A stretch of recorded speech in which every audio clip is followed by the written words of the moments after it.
The story begins in a building under construction. In the corner, the boy looks at his cell phone while the others work. Disappointed, he wonders if he has failed again. He is looking at the result of a job interview he attended, where they told him he had a lot of talent, but unfortunately, they couldn't continue the process. At that moment, a guy calls him maknae, which means the youngest person in the place. It's the boss who asks if, by any chance, he is slacking off at work. He replies that he's finished everything, but another guy says he's lying. That is, until he looks and sees that the boy had already painted the entire wall. The boss then says that indeed he is not slacking off. He asks how the boy manages to work so well, having only 1 year of experience. The boy says it's because he's been working in places like this since he graduated, and he climbs the ladder, saying that the guy would also be good if he didn't drink so much every day. The chubby guy says he needs to be more careful about what he says to older people. And our boy goes back to painting the wall when the guy suggests they go out for a smoke. However, at that moment, he feels something strange. The friend asks what's wrong. With his hand on his back, he says it's nothing serious and that he's fine, while wondering why the painkillers had already worn off. He's been dealing with chronic back pain that hasn't gone away for about 6 months, all because of a day when he had to carry a panel. With that, the workday comes to an end. The boss tells the chubby guy to take over Taeseok's work, to which he asks why. He says it's obvious since the boy is doing everything he should be doing. The chubby guy responds that the boss is sucking up to Taeseok, and he says it's obvious that he's doing it since the boy is hardworking. At that moment, he asks if the protagonist's back is okay, to which he says yes and thanks him for his concern. The boss then asks if he doesn't want to go back to working with carpentry. Embarrassed, our boy responds that right now he can't handle heavy work. The boss says he can go home and rest then, or he can join them for a beer. Our boy only responds that he has to go to the doctor to get more medication. With that, he takes a taxi. Because of his condition, he can't work without painkillers. He's done a bunch of interviews at various companies. However, he still hasn't landed a decent job. People won't even accept an interview since his resume is always rejected, and currently, he finds himself at a dead end, at Hanwol Medical Hospital. Lately, Taeseok has been applying for various administrative jobs because he obviously can't work using physical strength anymore. His strength is diminishing every day due to this herniated disc. The doctor presses on his back and he immediately screams. The doctor warns him that his nerves between the 4th and 5th vertebrae are only getting worse, so he can no longer continue with this kind of hard labor. Taeseok tries to explain that he can't make money any other way. The doctor tells him to stop being childish and to find a better place quickly. Otherwise, he'll end up like his father. He remembers that his father died on a construction site 13 years ago. It was a fatal accident from which he had no chance of surviving. The original contractor put all the blame on the company that hired the workers, and the president of that company disappeared without addressing the situation. With the help of a private organization, they managed to receive $20,000 in compensation. At that moment, the doctor asks what his mother would think if she knew he was working like this. Even though the painkillers eased the pain, his problems were only getting worse. Taeseok tries to explain that there's no other place that pays as well as this one. The doctor puts his hand on his face and says he's at a loss for words. He shouts that if Taeseok continues acting this way, he shouldn't come back there. He tells the nurse to show him the way out. Taeseok says he hasn't even paid yet. However, the doctor just tells him not to pay and also not to return there. With that, the doctor takes out his cell phone. He transfers $2,000 to the protagonist's account. He collapses in his chair, wondering why someone named Harijang met this boy and lived a sad life. Taeseok goes to one of the other rooms in the hospital. In one of the beds, he sits next to a sick woman. He asks if his mother is feeling better. She says she's been much better lately since he's been taking such good care of her, and asks why he sent that money. He has no idea what she's talking about, but she shows him that she received $1,500. In fact, the doctor sent it in Taeseok's name to his mother's account. And now he's confused and has no idea if it was his uncle, the guy from work, the doctor, or who sent it. She asks how work is going, and he says it's great because everyone treats him well. She says she can see that her son has been working hard. If that's the case, she has to beat that illness too. Our boy asks if she's tired and says it's okay for her to sleep. She says it doesn't matter since she's always tired and wanted to take advantage of the fact that he was there. He tells her not to worry about that because he'll sleep next to her, and when she wakes up, they can talk. With that, she thanks him. Our boy then falls asleep on the hospital bench. She gets up and covers him, saying that he still has that silly, innocent air. In some ways, it reminded her of her husband, and the smell couldn't hide the fact that he was also working at a construction site. She said he didn't need to hide all of this just for himself because she was going to beat that illness too, and that she knows very well how he feels and will always be grateful to him. The next day, at the same construction site, the crew arrives for another day of work. The boss greets Taeseok and questions Cholsum and the chubby guy about why he hasn't taken a bath. He apologizes, saying he drank a lot last night, and the boss tells him just to be careful and not to cause trouble with Cholsum's workers. With that, he tells Taeseok to sit down and have a coffee. He asks how the boy is doing, who responds that he's neither better nor worse, just the same as always. The boss then asks if he wants to go back to working as a carpenter. Taeseok tries to explain that it would be very difficult for him to do that. The boss replies that he knows his family is going through a tough time, so he should work as a carpenter and earn much more. Taeseok says he knows that, but his back won't hold up. The boss then tells him to stay quiet since he doesn't want to do it. Our boy already knows that it wasn't this manager who sent the money to him. That guy seems to only care for him because he's good at his job, but he's not the type to help him personally. He concludes that the person who sent the money to his mother was a certain Uncle Hanwoo. He calls the guy to thank him, but he responds confused. Taeseok says it's him and asks if it was the guy who sent the money to his mother, who says yes. Our boy says he'll repay the favor, but the guy just asks if he's still working at a construction site. As soon as he responds that he is, he gets scolded. The guy tells him to leave that kind of place or he'll end up dying there too. He should look for another job as soon as possible. Our boy pats his back saying that this guy is always like that. But then he sees something on his phone. The opportunity he'd been waiting for after 200 attempts. They had finally appeared. He had a job interview the next day because he passed the first stage of recruitment for the Elson group. However, at that very moment, a window pops up. Our boy is confused and it says his wish had been granted. Our boy was confused, wondering what that was all about. What was this talk about a granted wish? He tried to touch it, but his hand just passed through it. The strangest thing was that it didn't disappear either, and he wondered if he was going crazy. However, the window changed and said he had unlocked the path to becoming a permanent employee at the Elson group, and asked if he wanted to start the tutorial. He called out to a guy next to him and asked if he wanted a cigarette, but that one was the last. He asked another one if by any chance he was seeing a small window floating there in front of him. The guy immediately asked how he had the nerve to come to work drunk like that. Our boy apologizes and says that's not really it. He runs out of there knowing that no one else could see it besides him. He goes to the bathroom and looks at himself in the mirror, asking why. The window also had no reflection. Now he doesn't know if he's going crazy or dreaming. He wants to work at Elson, but what is this tutorial business? This conversation sounds like something that would happen in a light novel, but it's not that easy for him to understand. However, his dream is to get into a big company, so he says he'll activate this tutorial. And with that, the permanent employee mission begins. However, the system warns that if he quits halfway through the year, he will lose all memories since the beginning of it. He's confused about how something could erase his memory, and the system says he will receive a written evaluation and a personality analysis. He was a little confused. The system seemed to be taking everything very seriously. However, since he was there, he was going to see this madness through the end. He then receives the occupation of job seeker, and there's a skill called Elson Group that would allow him to see the eyes of someone who recruits there. He wonders what this business is about, seeing the eyes of someone who recruits. He feels a bit dizzy, saying that at least he'll have to test this. The system warns that it would allow him to detect potential problems in the evaluation. However, prolonged use would decrease his physical strength. He decides at least to take a look to see if this is real or not. He goes to a bookstore with a crazy idea. He doesn't know if the skill works or not, so he's going to use it on some evaluator books to see if he can get any kind of insight into what he needs to develop. He thinks again about how to use the skill, and screams in his head to activate the unemployed's eyes, but nothing happens. He stares at the books to see if anything appears. However, the thing doesn't seem to respond, until the little window appears. It warns that this skill only works inside the Elson Group's building. He gets angry, saying that this thing is full of conditions. However, he has a clever idea and buys some job books at the store, and goes back to his work area at the Elson Group.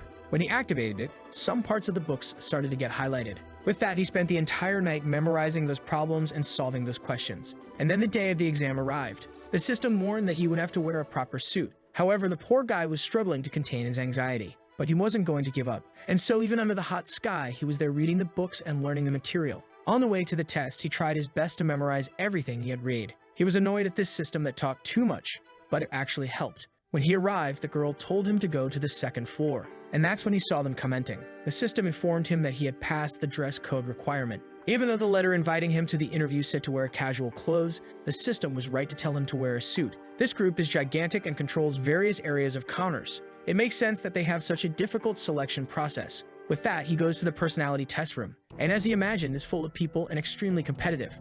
Everyone there is extremely anxious and insecure about it. There was a huge difference between those who bought the wrong books and those who studied correctly and knew what to answer for each question. At that moment, a woman enters and calls everyone. She introduces herself as Kim Jungmi and says she's been working there since 2017. The guy next to her introduces himself as Kang Minyo and says he's there to help with the personality test. He says that some people live nearby and some far away and asks if anyone had difficulty getting to this location. Someone immediately raises their hand. They say they came from a distant city and ask if they would be reimbursed for their transportation costs. Taesol thinks it's crazy to ask something like that, and he immediately receives a message that the girl had failed the test. Man, this thing is too realistic, and the worst part is that it works like that in the real world too. The people in front respond that this year they won't, but they'll consider it for next year. They already note her name down and ask if anyone else wants to ask something. Our protagonist knows that nothing should be asked there since they'll judge anything you say. The guy then says they can stop there and tells everyone they can start writing their answers. Our boy is reading, and he's all excited because he knew it from start to finish.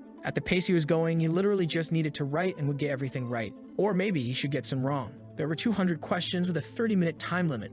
Only 1 minute left to submit, and Taeseok said he wasn't going to hold back. If he received this ability, it was meant to be used. He was going to get everything right from start to finish. The scene shifts to someone calling his name. In a restaurant, someone asks why he didn't go to work yesterday. It's Uncle Sung who wants to know if he happened to find a girlfriend or what he's up to. Our boy pretends that he seems to have a girlfriend indeed. That's because he doesn't want to admit that he went to interview for another company. The boss laughs, saying that those who earn money the hard way really need to have some fun. He shouldn't worry, they would talk to the manager so it wouldn't be a problem for him. Taeseok thinks that if it weren't for the problem with his back, maybe he could continue working there. However, at that moment, something catches his attention. The window showing he had passed the personality test appears. Man, getting a job in Korea must be really hard if the guy stands up just for passing the first stage. But it informs him that he will have to prepare for the interview. And of course, its mission appears. Man, it wasn't even an in-person interview, it was still an online interview. Since it was a stressful event, he was going to have to tell his boss what happened today. Our boy is in shock because talking to the director won't be easy at all.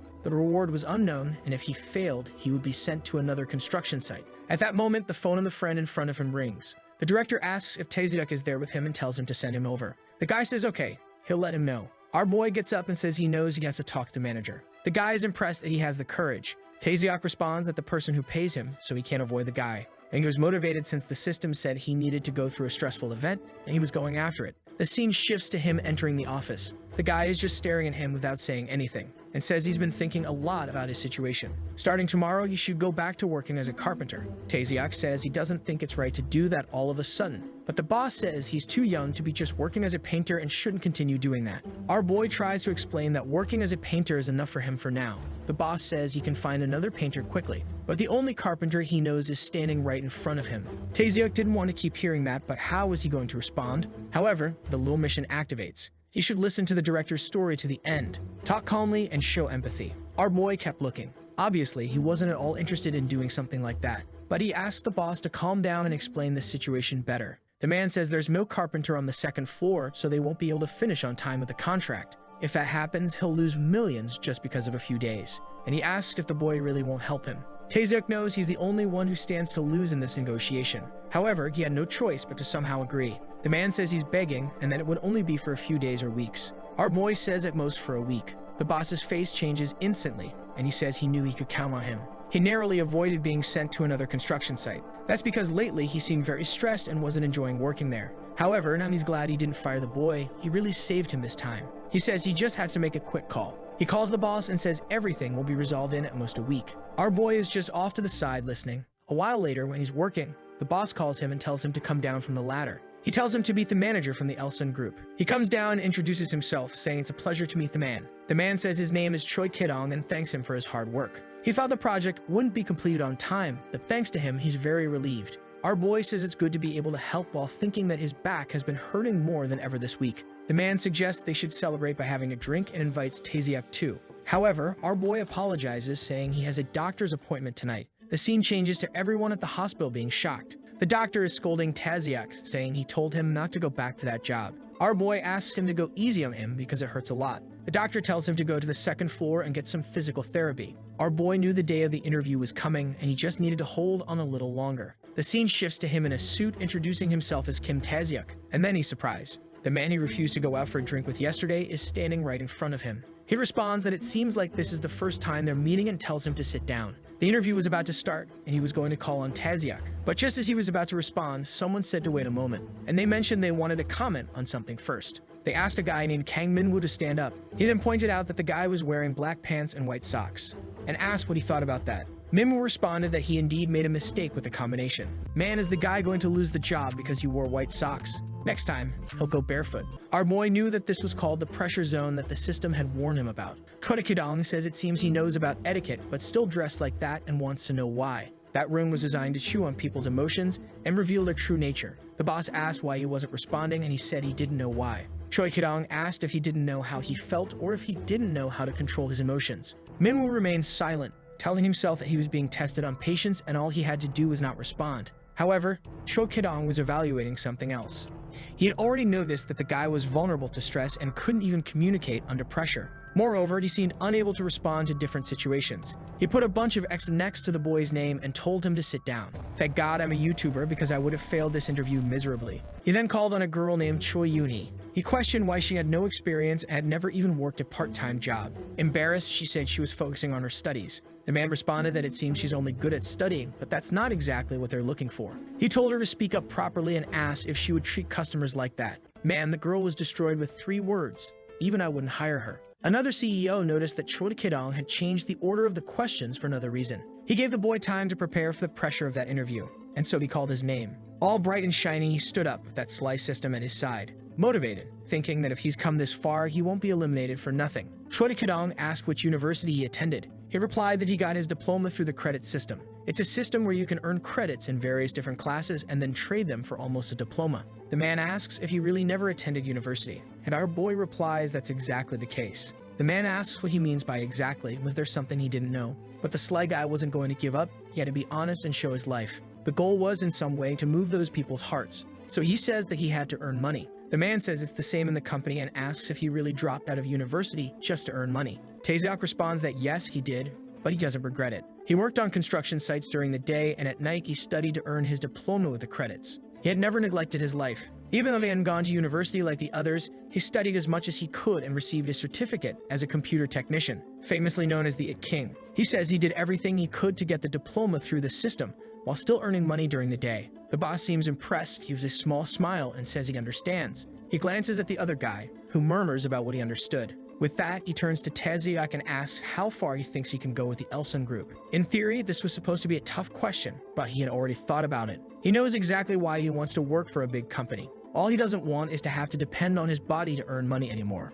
to pay his mother's hospital bills and not have to worry so much about things. He would do anything to achieve that. So he says he would do everything necessary as long as it doesn't break the law and is allowed by social norms. The man asks why he's so concerned with laws and social norms. The clever guy knows the right answer is to say it would ruin the company's image. He supports the group's credibility and honesty with the public. Our boy knows he's not being 100% honest. However, the important thing is to convince those bastards. That's the only purpose of this interview. The man says they can move on to the next question and asks if he has a girlfriend. All awkward. He says no, and the man asks why. This Forever Alone says he doesn't know any girls. If he knew of any good prospects, they could introduce him because he's looking to meet someone. The guys laugh and say the boy's a clown. Man, I had almost forgotten the other 2 suckers were there on the side. The man smiles and says everyone can leave. The scene shifts back to the construction site. The boss calls for Taeseok. Our boy recognizes him and says hello to the team leader, who thanks him, saying it's good to see him back there. Our boy asks if everything was okay while he was gone. The man says that as soon as he left, things didn't go well.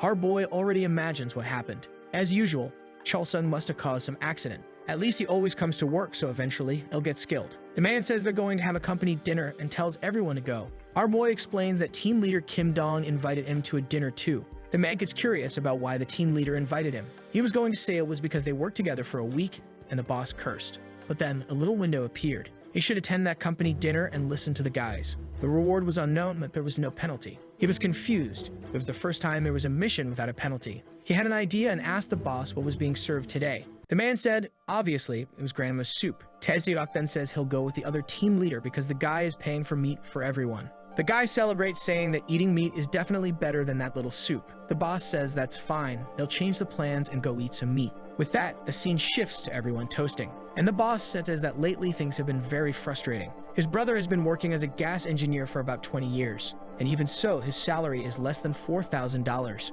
That's why he didn't bother studying. All those papers are useless. The chubby guy tells him to stop lying. He knows he didn't want to study so he could have fun with the girls. Taeseok is all goofy, just laughing, saying that it seems like everyone's drunk. However, in the end, they weren't lying about anything. The treatment for the people working on this kind of construction site is never easy. And with that, the night passes. A whole week flies by. Our boy is on his way to an interview, and the man asks why he didn't show up again. Embarrassed, he says he's sure he informed them about it. The boss says he should come because he doesn't feel like working. However, our boy just apologizes and hangs up the call. At that moment, the woman calls the boy who passed the first interview and tells him to go to the debate room. There would be a group of 10 people, and he would have to follow the moderator's instructions. Oh man, is this discord. There, they would discuss why Korea spends so much on education compared to other countries. At the moment, with everyone there, the man says that if anyone wants to make a point, they should raise their hand. Our boy feels he has the advantage because he has real-life experience, and he thanks the leader for teaching him so much. The man says they can prepare. The interview debate was about to begin.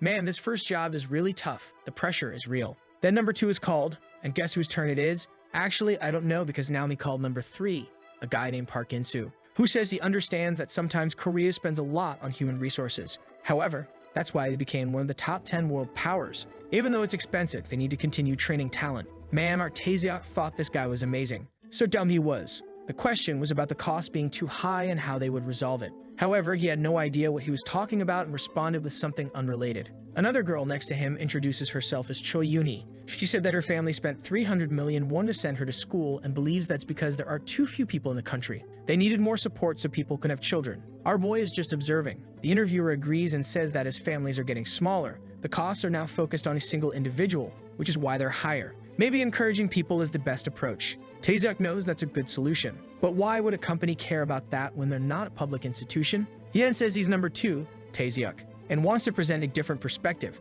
There goes the sly one, stealing the system's ideas, Everyone is watching attentively. He explains that universities are expensive and people don't always get the jobs they need. They should create a system like in Germany, where all areas of education are valued. Unlike here, where only technology is sought after. With that, they wouldn't rely so much on foreign labor for manual jobs. The people seem surprised that he came to this conclusion. And a guy with glasses says he wants to ask something. Was number 2 criticizing Korea? Our boy is a bit confused. He didn't think anyone would ask something so aggressive, especially since that's not what he said. He says these were just speculations on how to improve the national system and not a criticism of the current one. But the guy responds that Korea has incredible students who manage to succeed even in other countries. So how could they not be better than Germany? The interviewer asks for the name of number 10. He says his name is Yoon Sookum. The man congratulates him and tells him to leave the room. The poor guy is confused, and the interviewer says that he doesn't fit what they're looking for in the company. That was a test about harmony and seeing who can cooperate with others. But Sookum showed a bad attitude of someone who likes to put others down to succeed. Considering what the company was looking for, he was the worst recruit. With that, the fool left, and he deserved it. Although in reality, it's never like that, right? The man then says they'll now talk about reforming the national pension. And with that, time passed, and they discussed various topics. It seemed like there was a discussion going on, and in 25 minutes, they hadn't reached any conclusion. What the protagonist couldn't understand was why the man didn't end the subject. And judging by his expression, he was sure the man seemed frustrated. So to ease things, he called everyone and said they needed to reach a conclusion. He said it would be good for everyone to express their opinion once more and then they could vote. The interviewer was interested since he seemed to have taken responsibility for that. This was the kind of sly person he wanted in the company. With that, he thanked everyone for their good work and said they could all go home, saying that this boy, Kim Taeseok, had passed so far. However, outside, our boy heard someone shouting that it was unfair. It was that guy from before yelling at the interviewer who had left the room. Our boy never imagined there would be people who wouldn't accept the result like that. But when he looked again, the interviewer was green and the guy was yelling. He was confused and started to wonder what was going on. Then he noticed something strange in that room. Each person seemed to have a different color, and that's when he came to 2 conclusions after that experience. When he blinks 3 times in a row, he activates his unemployed ability, and people are then seen in different colors. But the poor guy still has no idea what that represents. But there he is, back at the construction site. He received another message. The final interview was scheduled for tomorrow, and they wished him good luck. Man, this boy is celebrating, and after 5 or 6 chapters, even I want this kid to get the job. He was very excited. He just had to pass this to reach his dream. A little later, talking to Uncle Sung, he was told that he should apply more paint before starting to paint to speed up the work. The chubby guy dumped the roller in the bucket and walked away, shaking it all around. Obviously, that wasn't going to end well, and our boy's entire face was about to get painted white. With that, the friend just apologized. But man, our boy had turned into a big ice cream cone and said it was okay. He wasn't going to fight with a guy who had clearly done something by accident. The guy apologized because he knew he was helping, and our boy said again that it was okay. He was just going to take a shower. That's when the leader saw him painted and was startled. Our boy said that kind of thing happens. He was just going to take a shower quickly. The boss said that his house was far, so if he wanted, he could use the bathroom downstairs. Our boy asked if everyone wasn't going to get mad at him for that. He said no, so he thanked him and went on his way. Already going down the stairs, feeling all uncomfortable. But what can he do? He has to take a shower. This company is actually pretty good. Look at that nice shower. Man, I know it was just a shower, but when he went to the bathroom, there was an old man there,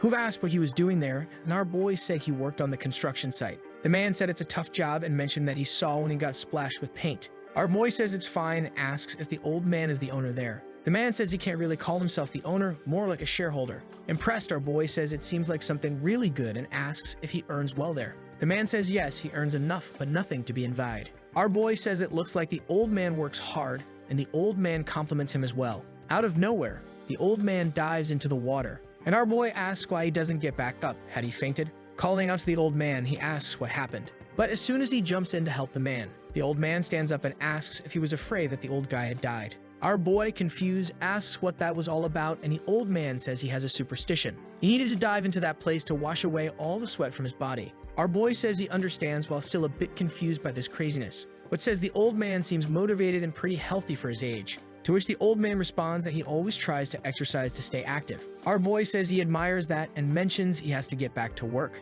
He wishes the old man well and tells him to keep taking care of his health. The old man thanks him and wishes him well too. A while later, he's on his way out, and a man enters the room from where he came from in the back. That man is the president of the company, right? And the other man says there are 40 minutes left until the final ceremony and asks if he's going. President Kim Chang-mo had a superstition. He had to take a bath in each of the new constructions. Otherwise, there would be an accident at them within a year. He hesitates and asks if everything will go well this year. Meanwhile, our boy is heading home exhausted, when a window appears saying that all he has to do is show up and he'll pass the test. However, that answer was strangely easy, and he started to suspect something. But the system told him he had to trust it. However, our boy decided to prepare even though the system said that. That night, he memorized everything that had happened and everything that had already happened at the Elsun company. And the next day was the executive interview. He arrived with a determined look and introduced himself as Taeseok from the system. The guy said, "This is the guy," and told him to sit down. Our boy was confident since the system told him not to worry. But even so, he couldn't let his guard down.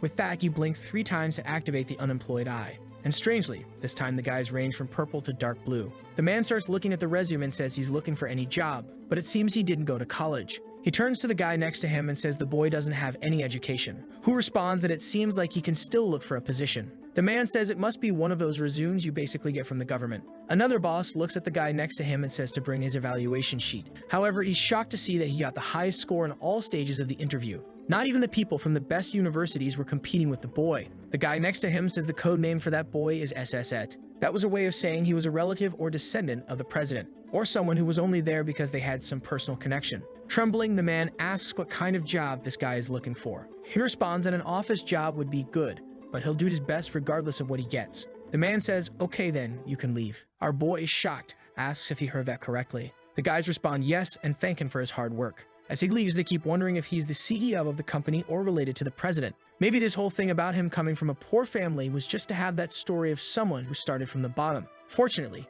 the interview team knew the details and gave him the highest scores to ensure they let him through. Otherwise, they'd almost made a big mistake. The scene changes to a man asking his son if he failed the interview. He slams the table and says that even though he knew all the questions, he still managed to be a disgrace to the family. The boy clenches his fist and apologizes. He just wanted his father to give him one more chance. To which the father responds that he understood, but he better do it right this time. The poor boy is just trembling his hands. The father asks if he understood, and he says yes. Back at the construction site, our boy can't take his eyes off his phone. He received a message that he had passed, but he was feeling kind of empty because it had been too easy. The HR group already sent a message saying he would need to undergo a physical exam of the hospitals. Now he's worried, right? With no spine. And he's already starting to get anxious that his back might prevent him from getting the job. The scene then shifts to the hospital. He enters the room and asks for permission. The doctor recognizes Taeseok and asks if his back is hurting again. He says that's not the reason today. The man then asks what it's about. He explains that he passed the interview at a giant company. The man congratulates him, saying that finally the boy will return to being human. However, he notices that Taeseok seems down and asks what's wrong. Completely worn out, our boy says it's nothing. He knew what he needed to ask that person for, but he just couldn't do it. So as always, he only asks for some painkillers, and the doctor says that's fine. But it's clear that the boy isn't happy at all. The doctor immediately recognizes that the usually confident boy seems a bit down today. Maybe he was having more problems than usual. But the doctor isn't a fool and quickly remembers that he mentioned passing the big company interview. In a place like that, after something like this, all that's left is the physical exam. So it seems the boy was afraid to ask for something like that, because if he were caught lying about his physical condition, he could have his license revoked. In the end, he was just like his father, only worrying about others. On his way out, the receptionist hands him the prescription, and he thanks her. But she says the doctor sent something else. There's a little CD there, and he wonders why that's there. As he's leaving, the doctor shouts from afar, congratulating him on his success in the interview. and says he'll have to treat them to some dinners once he starts working. Our boy, embarrassed, says he understands. Apparently, that CD had what he needed to pass the physical exam. And the next morning, what he had been waiting for finally appeared. He had finally passed and become an employee. Basically, all this to reach level 1. Man, now the game's really starting. But if it's about a game, the little window pops up. The employee store had opened, and he had 5 points to spend. That would help him solve various problems in life. And with quests, he could collect points to receive special items. The system wants to know if he wants to take a look at the store or not. Obviously, our boy says yes. And a giant panel appears. There's the sobriety pill that instantly removes all alcohol from your body. Another one that lets you see through walls for a minute. Man, that's dangerous. Not for the perverts. A little candy that keeps you from getting a hangover for 6 hours. And the charm perfume that makes you twice as attractive to the opposite sex. This system sure knows how to play the game. Our boy wants to know if this stuff is magical or real. The system asks if he wants to lose his memory, and our boy says no. With that, it says it exists to help him succeed so he can't reject it. Our boy says he understands and thanks it for the help, while thinking that this system is sassier than he imagined. He had to reassure it and say he got a better job. With that, he would receive 6 points, and if he failed, the sub-quests would be sealed. He didn't like the name of that mission, but our boy didn't seem too worried, saying he would tell her even if he wasn't asked to. With that, he heads to the hospital and knocks on the door. Thank God she's still alive. I thought she was dead. Oh my God. Already in the room, he asks how she's doing, and she says she's slowly getting better. He then tells her he was accepted into the Elson group. She recognizes the company and congratulates him on the good work. He thanks her and says she can get well soon so they can go home. With that, his mother offers an apple that her aunt brought in the morning, but he notices she's laughing and asks what's so funny. She says she's happy because her son studied hard and got into a big company. He says he understands and goes to get some knives to cut the apple. With that, the mission is completed and he earns those 6 points. However, he's confused for a moment. A submission called Mother's First Love appears. Han-Wool, that doctor, is worried about his mother, and you should ask that guy to leave the hospital. He's confused about this. That guy was also his father's best friend, but he had just over 35 minutes to complete this. Our boy knew that Han-Wool and his father had always been childhood friends. He remembered seeing this guy every time he came home. And even when his father was older, he would still fight with him to take care of his health. He knows that guy isn't married, but this is weird. However, the mission says it's his mother's first love, so that's the deal. He wanted to know if this was really true. The system says it cannot lie, and our boy wonders why he's receiving this mission then. It says all this is to help him succeed. Now he's confused, wanting to know who's behind this, but the system responds that it's not allowed to reveal that. And our boy stands there looking like a fool. He had no idea what the purpose of this thing was. He goes back to the room and his mother asks why he took so long. He says it's just because he had to take a call. She says he doesn't need to worry and can leave if he's busy. He says that's not it, and asks if she remembers an uncle named Han-Woo, and she responds by mentioning his name. Apparently, our boy is the king of facial expressions. He noticed something different in the way she said that guy Han-Woo's name. His father was already dead, so he left and said he had to make a call. He went out and pulled out his phone, obviously to call Uncle Han-Woo, who answered, asking what was up and if something had happened. Our boy just wanted to know if he still liked his mother. The man, all confused, asked what happened and if she said something. He quickly got up, wanting to know if something happened at the hospital and if she was okay. Our boy said it was room 403 and told him to come quickly, and then he just hung up. The system said he made a great choice, but he was still angry at this thing for not revealing who it was. The system didn't respond anymore, but 15 minutes later, Han-Wool was rushing into the hospital. He saw him desperately running down the corridor. This was the first time Han-Wool had seen her since his father died. The mission was completed and he collected all the points. However, after calmly thinking about it, the slightly crazy boy came to a conclusion. These actions of the system clearly weren't just about his future. And with that, he had an idea. He asked if the system had any connection to his father. The messages in that window seemed to carry too much emotion to be just a person. But in the end, everything was always to help him. Obviously, the answer was that it couldn't be answered. He felt a bit awkward when the system didn't respond at all. He was curious, but little by little, he would discover more about this. After all, there was something else to focus on for now. What was going on between Han-Wool and his mother? He went to take a peek through the window, and they were calmly talking. He had no idea what the conversation was about, but it had been a long time since he'd seen his mother and Han-Wool smiling like that. The system said it was a great choice.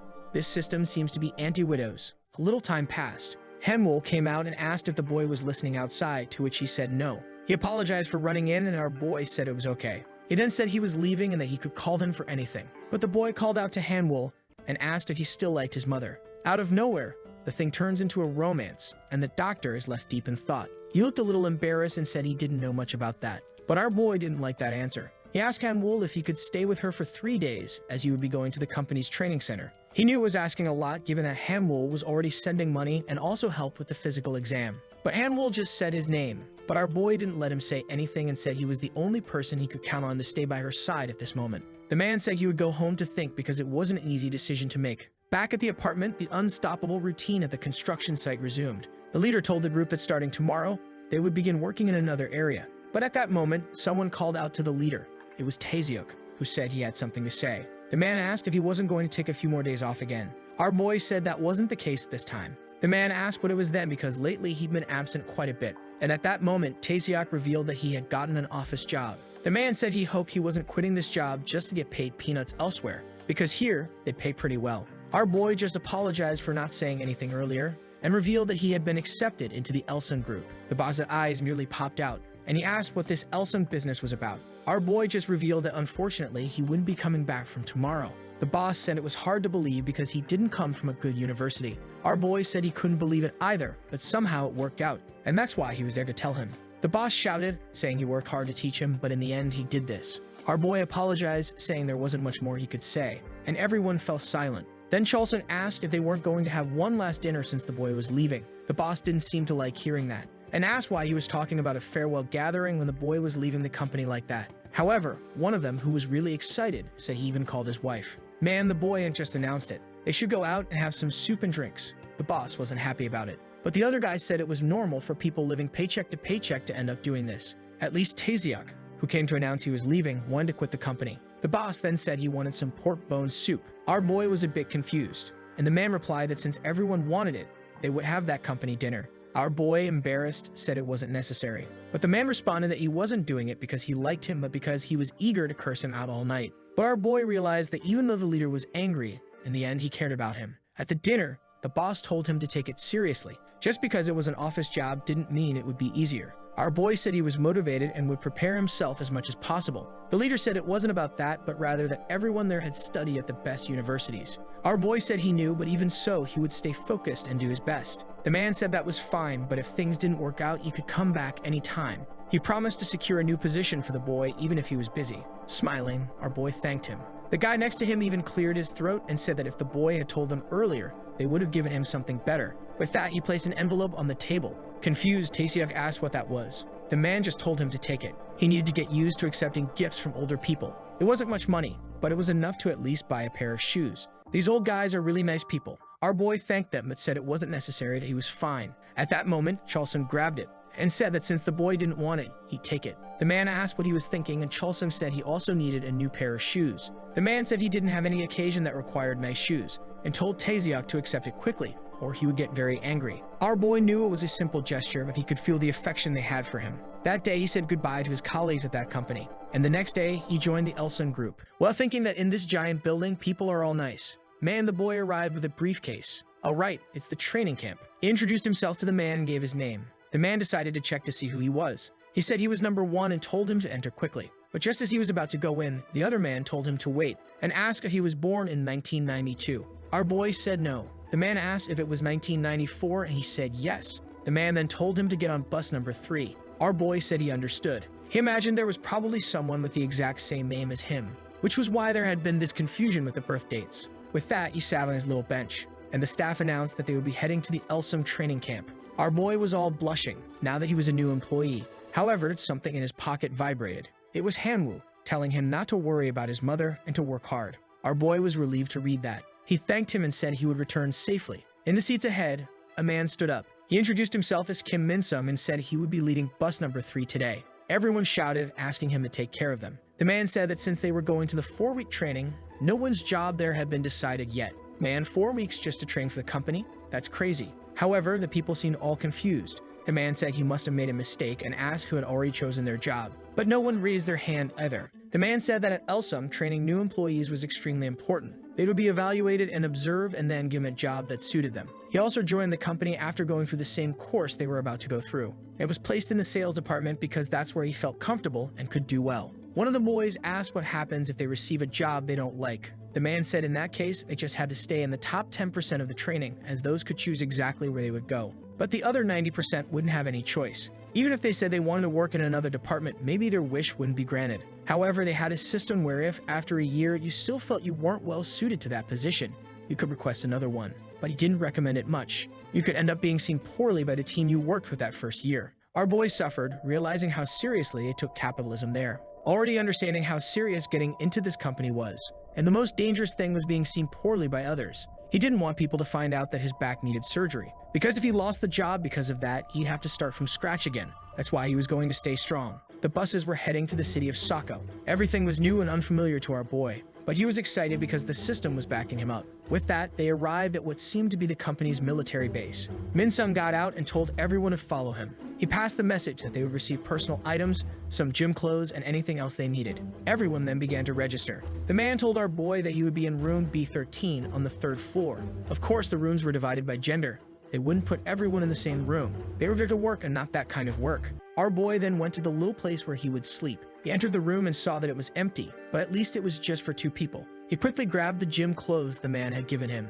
As he was getting dressed, another guy entered the room. He asked if this was B13, and our boy said yes. The man said it was pretty small, and our boy introduced himself as Taeseok. The man said it was nice to meet him and mentioned that his name was Min-young. Our boy noticed that the man seemed a bit older and asked how old he was. Man, the guy said he was 29. My friend, life really did a number on him, poor guy. Our boy then said he was 25. And since the guy was older, he offered to take the top bunks since it was the worst. The guy gave him a thumbs up, saying the boy was very considerate, and our boy thanked him. That's when the guy mentioned that he just realized that at 25 he should have graduated high school 3 years ago. Our boy, embarrassed, said he got his diploma through the government. With that, an announcement was made for everyone to gather in front of the main building. The guy in front of our boy sighed and said it felt like they were back in the army. Our boy agreed and said they had to hurry up so they wouldn't be late. With that, over 260 new employees were in the auditorium. The guy then said that the training camp leader would say something to them. With that, a guy got up on stage, introduced himself, took the microphone, and gave a little hello to everyone, who responded with a hello back.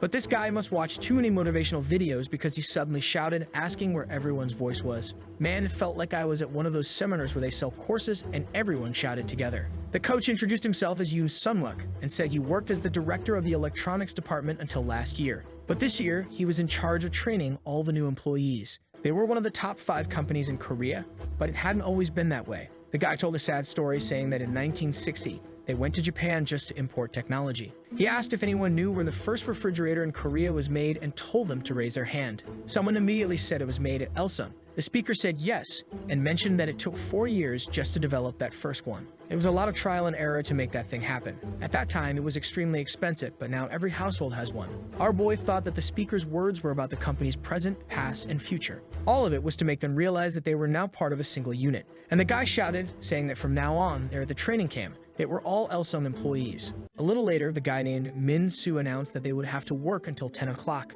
But he said they would need a leader to organize everything and asked if anyone wanted to volunteer. A guy raised his hand. Obviously, right? It's our sly boy with his little system.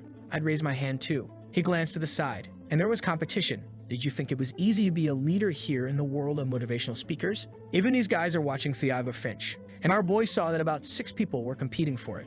But that's when he noticed something. His roommate also raised his hand. The scene shifts back to our boy's dorm. He's there alone, feeling tired, anxious, and bored all at once. That's because his roommate became the leader. When everyone raised their hand, he was announced as the new leader of Team B. The time he would stay in that position was 1 week, and he could choose to step down. Of course, after that time, people could also vote to remove him from the position. Everyone shouted that they understood, and the guy told them to shout Elsum instead of understood. Man, these capitalism slaves were brainwashed. Our boy left the room because he was dying of boredom.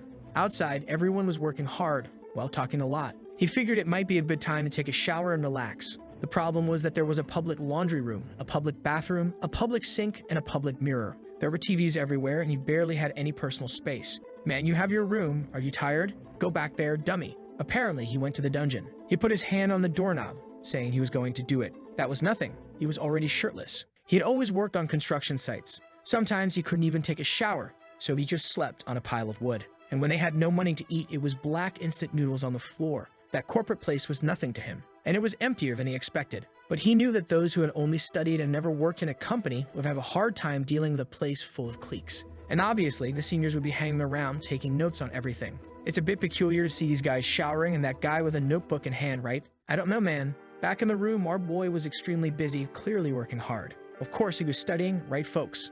Our boy is hardworking. He looked at the clock and saw it was 9:30. At that moment, his roommate came in and he asked if the guy had finished the work. He said no, actually, and asked him if he had filled out the questionnaire. The guy said yes, and that was his mission for today. Our boy thanked him and asked if he wanted help. The guy said no need and that he could rest since he took on the role of leader. Our boy said that was fine then and said goodbye. I thought there was going to be something incredible happening in this discussion, but apparently that was it. And at 1 in the morning, someone opened the door, waking up our boy. Our boy asked if the guy had finished, and he said no. And then he asked if everyone had completed the questionnaire. The guy said in that case, everyone must have finished. But Taeseok, the product of capitalism, already had a feeling. That guy was moving way too slowly. And then Min-young burst through the door, calling out the guy. He said he had until 10 p.m. to finish the questionnaire, so why hadn't it been delivered yet? The guy said it was difficult because everyone had already gone to sleep, so he'd collect them tomorrow. Of course, he got scolded for messing up on the first day. All embarrassed, the first victim of the training apologized. The guy noticed he had been too harsh and told him to go to sleep because they'd see each other at 7 a.m. With that, he slammed the door shut, and our boy just watched, feeling like an idiot. Taeseok had already offered to help, and the guy refused twice. So he decided not to offer again, as the guy might feel belittled. The next morning, he was walking down the hallway when someone called out to him, and he asked what it was. It was the leader who wanted to know where his roommate had gone. Our boy said he had no idea since he woke up and didn't see him. The leader told him to find him and tell him to get in touch. Our boy said okay and asked for the number. But now he didn't know where that crazy guy was, and he hadn't even gotten his number. He could already imagine that the guy wasn't going to do well in this place. At that moment, he heard a shout in the hallway, and he ran out to see what it was, curious as ever. He saw that it seemed to be coming from room B19. The guys were saying it was ridiculous to deliver the questionnaire at 6:30 and asked for it to be done by 7. And they said he shouldn't have volunteered to be the leader if he was going to handle problems like that. Min-young apologized, saying he would be more careful, and he walked away all downcast, saying he wasn't going to survive this. The guy with the blue towel said he almost felt sorry for him, but the other one said he deserved it. The group leader is a position that earns more stars, but this guy was doing a horrible job, so he didn't deserve it. And he left saying he had nothing against the guy. It's just that he was careless for this job. Our boy wasn't naive and knew that the company was likely looking for people who could maintain good relationships. But then the system sound came. The mission was to read the entire training camp book. With that, he would be perfectly prepared for the next 4 weeks of training. Additionally, he received another mission to become the leader of the teams. Min-young was flaunting the quests of the motivational speaker. That's when he noticed his poor roommate once again going around asking for the sheets. He called out to Min-young, who asked what it was. Our boy informed him that Senior Min-sung was calling him on the 2nd floor. He looked at the clock and saw he only had 15 minutes for that meeting, but he hadn't finished the work. Our boy was about to offer help, but the guy just ran off saying it was fine and that he could handle it. Like a desperate person, he started knocking on everyone's doors. But now our boy was getting angry because it seemed like this guy was doing this just to keep all the stars. But on the other hand, he had never asked the guy to deliver any leader stars, so why was he doing this? He couldn't risk ruining his own reputation because this guy was being selfish. He then called Min-sung and said he had informed the guy of everything he had requested. The man thanked him for his hard work. He told him to come to the meeting as they would be waiting for Min-young. But time was ticking away. It was 7:30 and the guy hadn't shown up. Our boy was there thinking that the guy had really messed up. He should have understood that if there's a problem, selfishness isn't the solution. At that moment, Min-young rushed in, apologizing for being late. Min-sung only asked where the list was. Min-young apologized, saying that people weren't cooperating because it was so last minute, and they got angry. The man shouted, asking how it was possible that no one wanted to cooperate with him. As the leader, it was his job to have solved this and not come here to tell stories. The poor guy was devastated, and the man told him to hurry up or he'd miss breakfast. The boy just accepted it. Our boy realized that he should have refused breakfast to help him sort this out. But there he was walking away. But he was getting a bit angry now. He's watching our protagonist, thinking, you messed up. At that moment, our boy had finished reading the entire guidebook. He approached the leader and told him he should have breakfast, to which he replied that unfortunately, he couldn't today. Our boy asked if it would take that long, and the guy said unfortunately yes. Of course, our boy offered help. The guy's back is broken and his mom's in the hospital. He's just trying to make a lot of money. With that, the guy explained the process of how he would have to organize everything. And he got up, saying he was going to get the rest of the people who hadn't sent their sheets. But our boy said to just check the phone numbers and call them while they were verifying. With that, the first person was already knocking on the door. She apologized for being late, and our boy said it was okay. Our boy was a very efficient worker. And with that, they finally finished the registration for the 3 teams. Min-sung apologized for making our boy miss breakfast, but he said it was fine. He even offered the only energy bar he had. Oh no, this kid really wants to be the next Elon Musk. The man told him he could eat it, but our boy said he had plenty of those in his room. With that, Min-sung ate it and said that life at the company is sometimes like this. No matter how much he screens during the process, there are always people like that. But it was a relief because he had removed it first. Our boy realized that this whole thing was more serious than he had imagined. The man left, telling him to go to his room and eat the energy bar, even if he arrived a little late. The scene then shifted to the next meeting. He said the team training was about to happen and asked if everyone was there. He looked at Min-sung and asked if no one was missing. All flustered, he said yes, everyone was there. The man said that was fine, so they would start now. But of course, he didn't even know if everyone was there. He began the lecture by saying that today they would study the history and founding of the company, when suddenly, Tae-seok walked in. Of course, everyone looked since the question about whether everyone was there had just been asked, and he apologized saying he was late. His roommate was angry that the jerk arrived right then. This Min-sung guy is all smiles, come on, where's a waifu, we need one. He then told Tae-seok to come to the front, and said he had a message to pass on to the entire group B before they started. He would be replacing the leader of Team B with Kim Tae-seok. Our boy was shocked. He didn't see that coming. But with that, he completed the mission of becoming the leader. Our boy thought to himself that he didn't expect it to be so easy to complete the mission. He hadn't done anything wrong, so he didn't feel bad. But he was sure that guy must be feeling betrayed. The problem was that now they would continue sharing the same room, and it wouldn't be comfortable at all. A while later, the lecture ended, and the man told everyone to write down their thoughts about it. And he informed the leader of Team B to gather the group for a meeting later. Our proactive boy, the dream employee, quickly told everyone to wait before leaving. He explained that everyone would have to write more than 1 page, but less than 2. And besides that, they would have to meet at 9:30. Lastly, he would create a group and everyone was supposed to join it before going to dinner. He told everyone to cooperate, but his roommate wasn't very happy. He was in the corner writing that the group would only be used to send information. When Min-sung walked in and asked what he was doing there, our boy said he was going to suggest that groups A, B, and C enter separately, and the man said it was a good idea. But he warned him to tell everyone in the group to turn off their phones, or they would lose points if someone's phone rang. Our boy said he understood and would tell everyone. The man told him to keep taking care of the team, but also to focus on his own work, and said goodbye to our boy, who was feeling confident, thinking he had done a good job. But the problem was that he really was running out of time. Being a leader wasn't easy. Then his roommate came into the room, sat down next to him, and just stared at him. Our boy wanted to know what this crazy guy was doing, and the guy asked if Tae-seok wasn't going to say anything to him. When he didn't respond, the guy asked again if he wasn't going to say anything at all. Our boy just replied that becoming the leader was Min-sung's decision, and he had nothing to do with it. But the guy stood up and said that saying he had nothing to do with it was the biggest lie. He saw the two of them chatting in the morning meeting and knew he must have said something.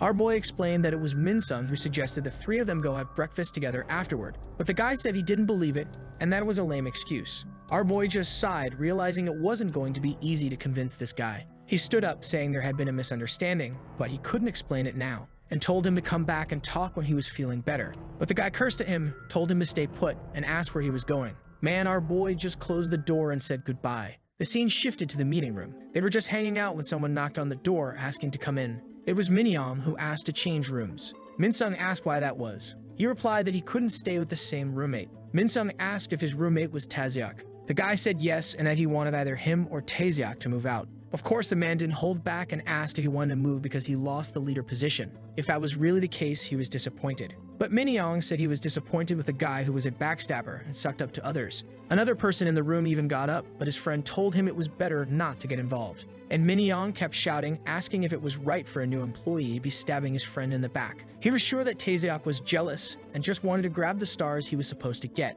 Our boy approached, told him to calm down, and said it was better if they talked outside. With that, he asked for permission to leave and said they would go out. But Min-yeong ignored him and said he was talking to the senior. Even Min-sung told our boy not to get involved, that he would have to talk to Min-yeong. It wasn't like he had nothing to say either. That's when he realized, man, that things were getting serious. If he had a broken back, he wouldn't be risking the job like this. The man said that from the beginning, he had been making mistakes in the leader position. He asked if he had completed what he was asked to do by 10 p.m. The poor guy responded that he hadn't. Then he asked what he did when he was given another chance at 7 a.m. The guy, all embarrassed, tried to explain that it was unintentional. Man, this is way too realistic. It's really like the boss chewing out the poor guy who has no defense. And Min-sung then asked why someone who failed at everything that was asked of him should stay in the leader position. The other guys even told him to calm down, saying the guy was just a beginner, even though he looked like a family man at 29 years old. Then we see a flashback because as Min-sung was leaving, our boy called out to him. He asked what it was, and Tae-seok said he had a request. He wanted him to give Min-yeong another chance.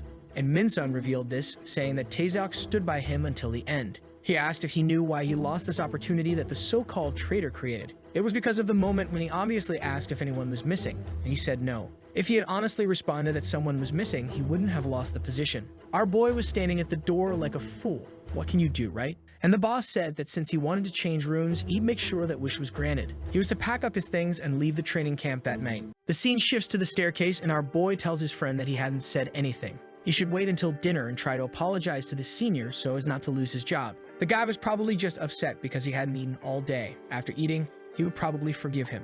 At that moment, Min-young calls out to our boy, apologizes, and says he wanted to thank him. Our boy, being a professional employee, says that even though they have their differences, they're still co-workers. Even if they can't be friends, they'll have to respect each other as colleagues. The scene shifts to him gathering everyone after dinner. He asks if the group is familiar with Il-sung's exercises. Apparently, no one knows since no one responds. A curious one asks if it's important to know this. Our boy says that according to what he read in the book, it seemed pretty important. Out of the 1,000 points they could earn in training, 50 came from this evaluation alone. Teams A, B, and C would compete against each other, and the best one would earn the points. So what they should do is start practicing right away to get those 50 points. He said he had already studied the book and just needed a few guys to help him out at night. He even offered some of his leaders stars to those who participated. Naturally, the greedy ones all jumped at the chance. Capitalism trains them well. With that, the group left, but they were excited about the prospect of earning 50 more points. They were also saying that it was a pity for the other leader, but this one was much better. Our boy is just celebrating. At least the fools listened to what he said. However, he couldn't stall any longer. It was time to write his report. But man, his friend just stood there doing nothing. And if you think he's changed his mind, he hasn't. Just look at that angry face. With that, night falls. Our boy calls out to the seniors, but they don't respond, so he asks for permission to enter the broadcast room. When he gets there, the two are crouched down looking like fools. Our boy asks if there's a problem with the amplifier and says he could take a look. Min-sung asks if he knows how to fix it. Our boy says he's done all kinds of jobs and asks him to hold the book. That's when he realizes that it's a task that had already been assigned to his team. While the guys check it out, our boy explains that he had asked everyone to bring it at night, which is why it was already done. A little while later, he says he's finished. The guys, confused, ask if it was really that fast. He says they just need to run a test. And with that, the speakers start working again. Then at that moment, the fool announces that the report should be delivered. The poor guys have to rush because the announcement was made super late. When they get there, they apologize for being late. Our boy asks if the speakers were loud and clear, and they say yes. The guy next to Min-sung asks what the boy's name is. However, he replies that it's better to keep an eye out because he's already planning to recruit him for his team. Our hard-working boy asks if he can make an announcement to his team. He tells the selected members to go to the gym. The scene then shifts to the gym. Apparently, our boy got early access there for helping fix the amplifier. The girl next to him asks if he understands physical exercise and that sort of thing. Our boy says he worked in construction, so he had to know quite a bit about it to avoid getting hurt. One of them asks if it was an Il-sung construction site. Our boy says that's exactly it. He said he would demonstrate the process. They should record it and share it with everyone. They finished in 20 minutes. He's going to take a shower. Quick work, huh? Nearby, Min-sung's stalker was just watching. He said the boy is friendly and doesn't act much, but he has a serious side. Of course, he wanted to bring this one to the sales team. The problem was, how was he going to convince this boy to work in sales instead of other departments? After that, our boy went to take a shower. The only thing missing is this damn Min-sung being there too. Our boy is exhausted and realizes he'll have to give out more stars to get help from the team.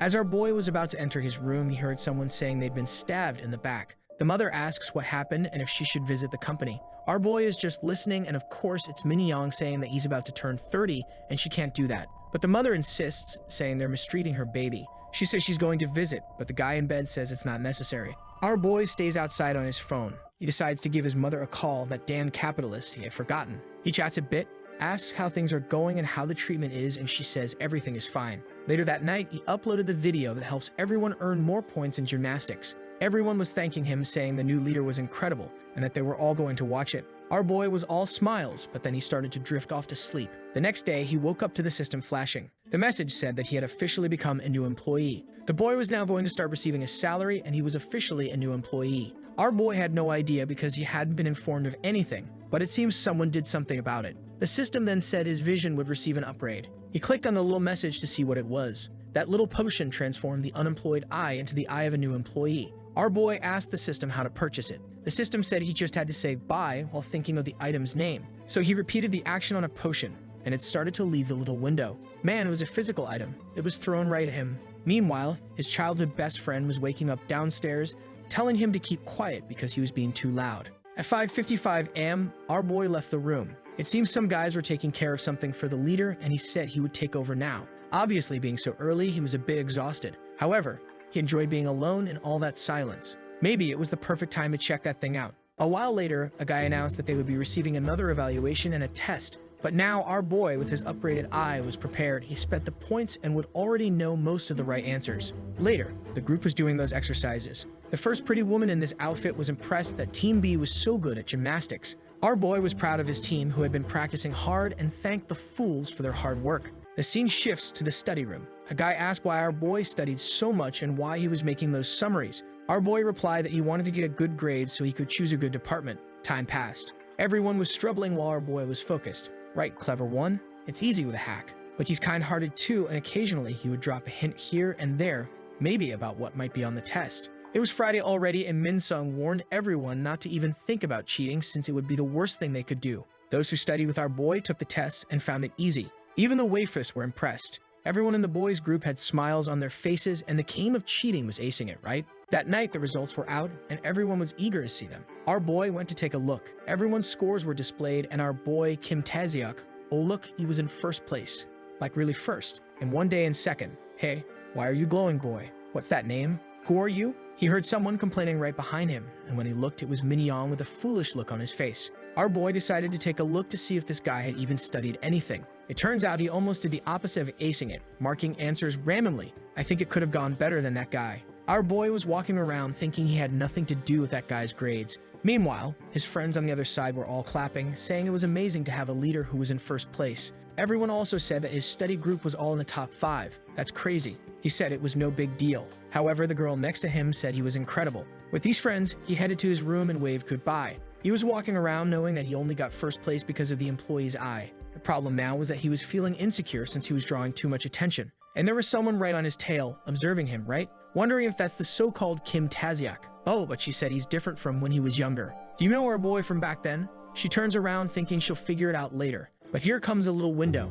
Our boy was confused this time. When he entered the room, there was annoying Min-young sitting on the bed. He glared at our boy with anger, who wondered why the atmosphere was so weird. Our boy asked for permission to use the stairs, but Min-young only asked if he liked it. Our boy, confused, asked what he was talking about, and the crazy one just told him to answer whether he liked it or not. Okay, this guy was losing his mind, and that fool deserves a punch. Too bad he lost his job. This mess could have been a dungeon. Our boy then said he'd pretend he didn't hear such nonsense, but advised him to be careful. The guy stood up, apologizing, but then changed his expression and said if that's what he was expecting, he heard it. He came closer and said he was going to ask him something. He wanted to know if it wasn't enough to steal the leader position, and on top of that, he still wanted to be first to humiliate him. Our boy said that he was doing the opposite on the test, so it's irrelevant that he came in first. However, the guy jabbed him in the chest, saying that if he were the leader, it would be impossible for him to be in last place. He knew he should be honest, acknowledging that he must have earned some points because of that, and it would be wise for him to quickly explain his relationship with the seniors.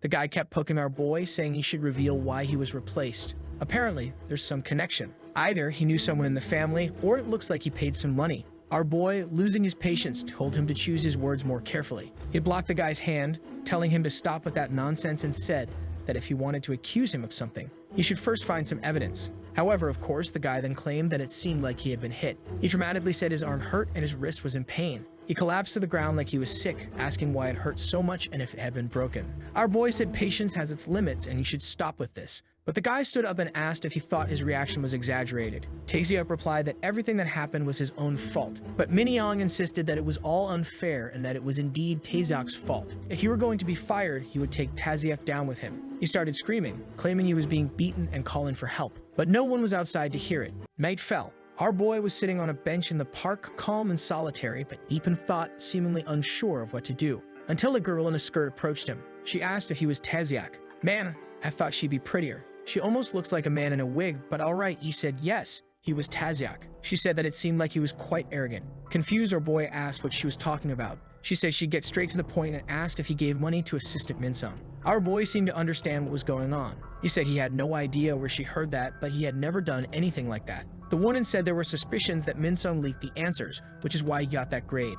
Our boy replied that he wasn't sure who she was, but imagined she was connected to Min-young. The woman responded that he better be careful with what he says or he'll be expelled from the training. Our boy just asked if she really believed they leaked the answers during employee training. She said that didn't matter since they had circumstantial evidence that something happened with the test leak. She questioned if he really thought he could escape this. Our boy said he had no idea who she was and told her to stop attacking him. She asked if he was anxious in some way and reminded him that she hadn't attacked him at any point. However, our boy responded that she seemed anxious, trying to incriminate him. The whole thing about Min-young being beaten and the test being leaked was just made up in his head. Besides, there wasn't any circumstantial evidence. She asked if he really believed that. Our boy just asked to be excused, but she ordered him to stay put and said he would listen. She reminded him that she could get him expelled from this place and said that it seemed he didn't know how to handle people to get involved in this kind of situation. Out of nowhere, she started belittling him, asking if he knew who Min-young's parents were and warned that even without evidence, no one would believe him. He needed to understand that those without money should just stay quiet. The fact that he didn't know this kind of thing was what made it his fault. Our boy simply replied that she was being a snob. He reiterated that, as he said, no one leaked the test,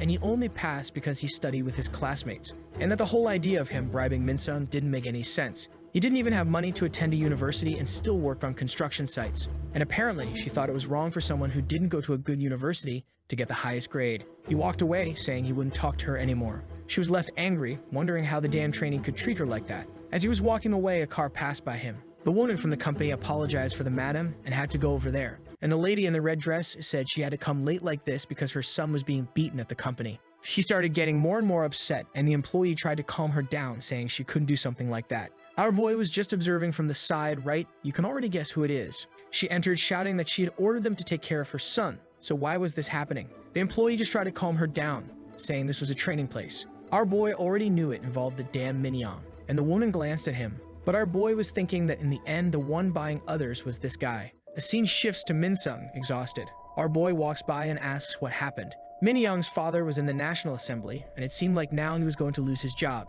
Our boy asks if it was wrong for him to have received the highest score, and the guy says no. The grade he received was well-deserved, so it wasn't wrong. Our boy says that packing his bags might have been an exaggeration. It wasn't guaranteed that he would lose his job just like that. However, Min-sung said that the world isn't as easy as he thinks. The boy's father was a congressman, so it seemed like the conclusions had already been drawn. Even though Min-young was a terrible employee, he should have let it slide. This happened because he wasn't good enough at assessing the situation. Our boy smiled and asked how a salesman could be so weak. He shouldn't worry when, in fact, the person is innocent. Min-sung said that his innocence didn't change the fact that the guy's father was a congressman, but our boy said he knew of a way. Shocked, Min-sung asked what he meant by that. Our boy said that from the beginning, he had already known a solution, and now he had made his decision. We see a flashback to that moment when he waved goodbye to the guy. He went to his room, and as he entered, a system window appeared. It asked if he would put someone in trouble for his own benefit. Our boy was confused, unsure if he should choose. However, the system warned that the time for the decision would come soon in the future. Inside a room, someone apologizes for a disciplinary committee meeting so late at night. The director says it's unacceptable that the answers were leaked. That woman from before says it's truly the worst-case scenario, and that's why she wanted to recommend that Kim Tae-seok be disqualified and expelled from the place, along with disciplinary measures for Kim Min-sung, who was the senior supervising him. The mother, with a face that looks like she deserves a punch, asks when they will address the violence her son suffered. She wanted to know why her little angel had been treated like a dog and warned that if they didn't handle it, the whole world would find out what happens in that training. The director said they would have to hear both sides' opinions before making any decisions. He asked if anyone had any objections to this, and everyone responded that they did not. Obviously, with the cunning plan, they looked at each other and said they had no objections either. The director then looks at the accusation that Min-young made against the boy, asking what evidence there was. He said that all the people who came from excellent universities still couldn't get a perfect score. Even within Team B, there was only one perfect score. And the worst part is that it was from the boy who got his diploma through the government's credit system. The director asks if the only evidence he has is a rational suspicion. Min-young replies that it is. The director then says they will discuss the second item on the agenda and asks if he believes Min-sung has any connection with Tae-seok, as not only did he lose his position, but he also earned the highest score. However, just like the first piece of evidence, it's all circumstantial and he has no concrete proof. Min-young says that's exactly right. The director says that, as expected, there's no physical evidence. However, it's still a reasonable doubt, so if Tae-seok has nothing against it, they wouldn't have chosen to accept the things Min-young said. The guy next to him agrees. The head says that he will first ask Min-sung if he has anything to refute what Min-young said. Min-sung says that he respects himself and unfortunately doesn't have any evidence. The head says he understands and asks if Tae-seok has any evidence. Our boy says he does not. At that moment, Min-sung is shocked. The head asks if they will have to accept what Min-young said. Our boy stands up and says that, on the contrary, there is someone outside who can prove his innocence, and he would like them to be allowed into the meeting. The mother is shocked, and Min-young looks foolish, while that annoying woman just gives a glance. Min-sung seems to know what to expect, or maybe he's unsure. But we flash back to when the mother arrived angry, saying she was going to hit everyone in that place. That's when the system window appeared. It said that in this world you can't live alone, and he would have to choose a colleague to save him from this crisis. Human relationships were also based on trust, so if he helped people, he would receive help in return. He should call on them because if they were true friends, they would find a way. Our boy told that annoying system to get lost because he was going to do what he was told. Our boy then sent a message in the study group saying he was in trouble because of the grade he got. Some people were impressed and others said it was to be expected. Seeing these reactions and no one saying anything, he realized that maybe no one would help him. However, one person said that in this case, he should be rewarded, not accused. But this person understood that no one would accept his argument of innocence. That's why he was asking for help. The group then said they were all ready and seemed excited. Our boy simply thanked them. It was at that moment that he walked past Min-sung. Back at the meeting, he asks if it's okay for the group to come in. The director says that if it's going to help, they can enter. With that, the first person enters, asking for permission.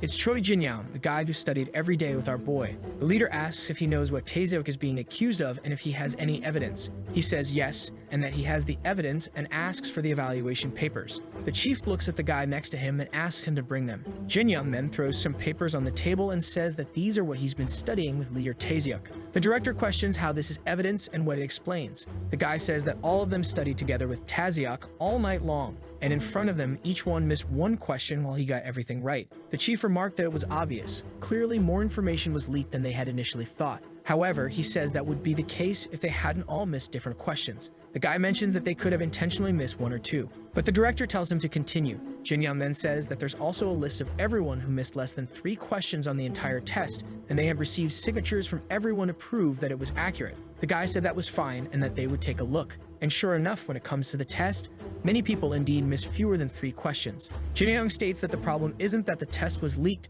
but rather that it was too easy. Even though Tae-seok had a lower educational background than others, a perfect score in this case didn't mean much. Additionally, considering that he passed the LSUM test and had work experience, it was even less unlikely. The director says that, indeed, considering all of that, it makes sense. He then asks what he thinks about Min-sung giving the boy a perfect score in the administrative section. Jin-young says he thinks it's fair since he was always doing his best as a leader and helping everyone. He also assisted everyone on Team B to get better scores. This evaluation is relative compared to others, so if he wasn't the one with the highest score, then who would be? If it wasn't him, then it would be suspicious that the other person might have some kind of connection. The system, which seems very much alive, congratulates our boy for having made good friends. Outside, the rest of the group is eager to listen in on the conversation, until Jin-young opens the door. He's all shaky, saying he was terrified and thought he was going to die. The director then says that Jin-young's evidence is stronger than Min-young's accusations. He concludes that Tae-seok and Min-sung won't suffer any harm from the accusations made by Min-young, and obviously he won't accept any counter-arguments using the same reasoning, so they would have to present something else.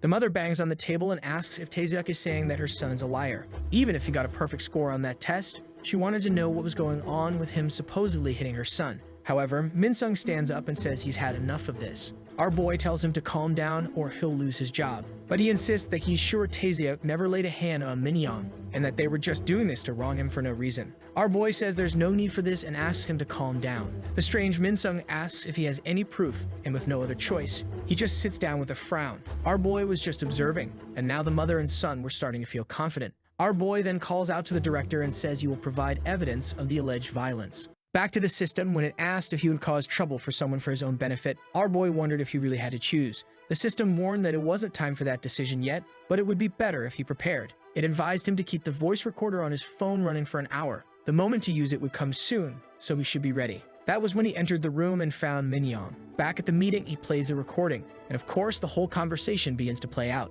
Min-young says that if there were any problems, he would take him down with him, and that if he were fired, Tae-seok would be too. And then, out of nowhere, he suddenly started screaming that he was being beaten, kicking up a fuss so everyone could hear. In the recording, he even says that he doesn't care if he's lying or not.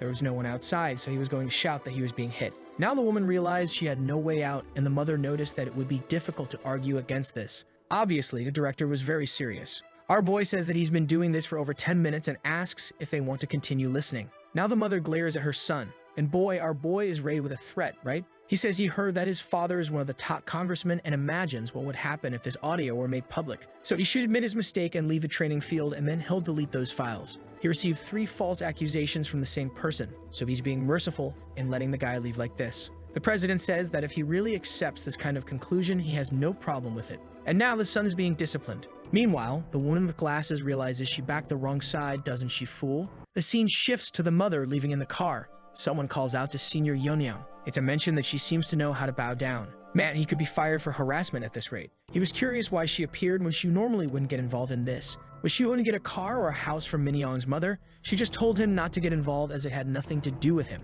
He said that in a way it did because it would affect one of his students. She then asked if he was trying to accuse her of something. He questioned whether they needed to go that far. Was it just an accusation? And then he played the audio from the moment she berated Taeseok, talking about Min Young's relatives and saying he should have known it was his fault for going against that boy. This girl was acting like she was at the dentist, making faces and telling Minsum to stop. He said that was fine, but now they were going to have a little chat. She wanted to know what he wanted then. Man, he was cruel too and simply said he wanted her out of there. She should cite personal reasons for her departure and asked if she would comply. She said yes, but told him to hand over the recording. He said it was time to settle this now. He told her to call HR and resign, or he would have to arrange a strategic meeting. She got angry, and right then he turned around and said that if that was the case, he was heading to the meeting. He then told her to stay put. He took out his phone and started typing something. Of course, HR answered, and she apologized for calling so late. She started making up lies, saying she wanted to resign, and of course, claiming it was all for personal reasons. Meanwhile, Minsung was just leaving. The scene shifts to our boy collapsed on the ground.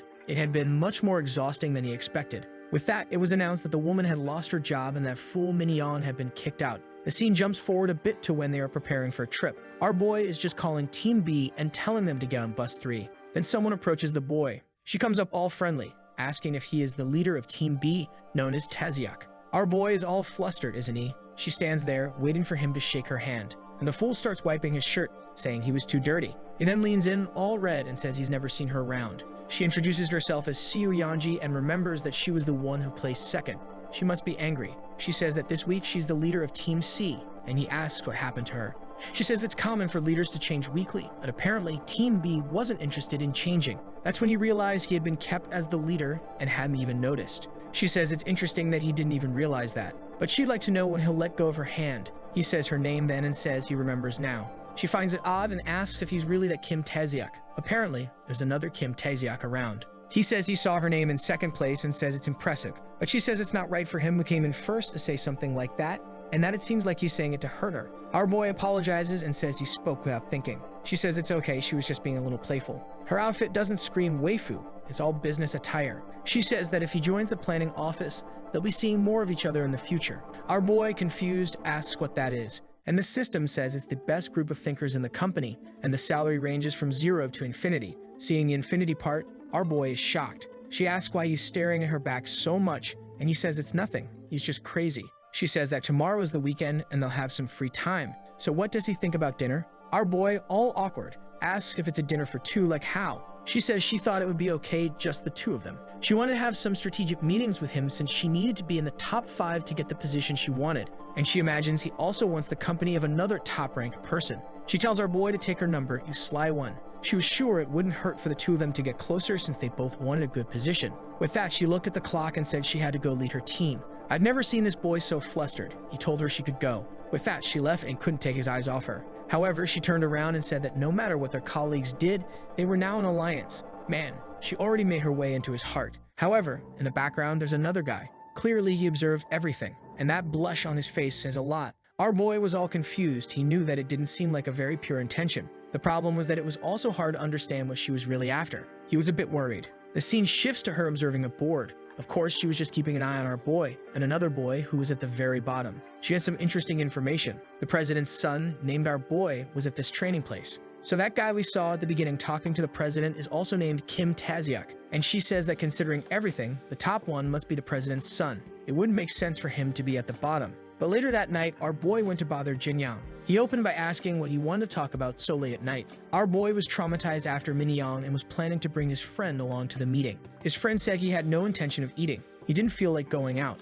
However, our boy didn't respond. The friend asked what he was thinking. Obviously, he was just trying to figure out what that girl's purpose was. She was all smiles, saying she was just joking with him. To him, this whole business of forming a partnership to get into that strategic committee seemed very suspicious, especially since in the end she said it didn't matter what the other colleagues said. They were now an alliance. He didn't want to be too hostile, but he also didn't know much about her. Man, he's afraid she's some beast who wants to eat him. Oh, I get it. In the bad sense, not the good bad sense, the bad sense, to mess him up. You get it. But he was already thinking that she was smart, that she seemed confident, and that also, come on, are you going to stand there without saying anything? You jerk, what are you going to say? At that moment, his friend grabbed him by the neck and told him to stop ignoring him. Our boy said that hurt, and the friend quickly asked him to explain why he wanted to talk. Taeseok then revealed that he had promised to go out to eat with Yeonji. Jin-young asked if he was talking about the girl who came in second place, and our boy said that his reaction was suspicious. However, it was Jin-young who said that she was known as the goddess of that training camp. Man, no offense, but that training camp must be pretty weak, huh?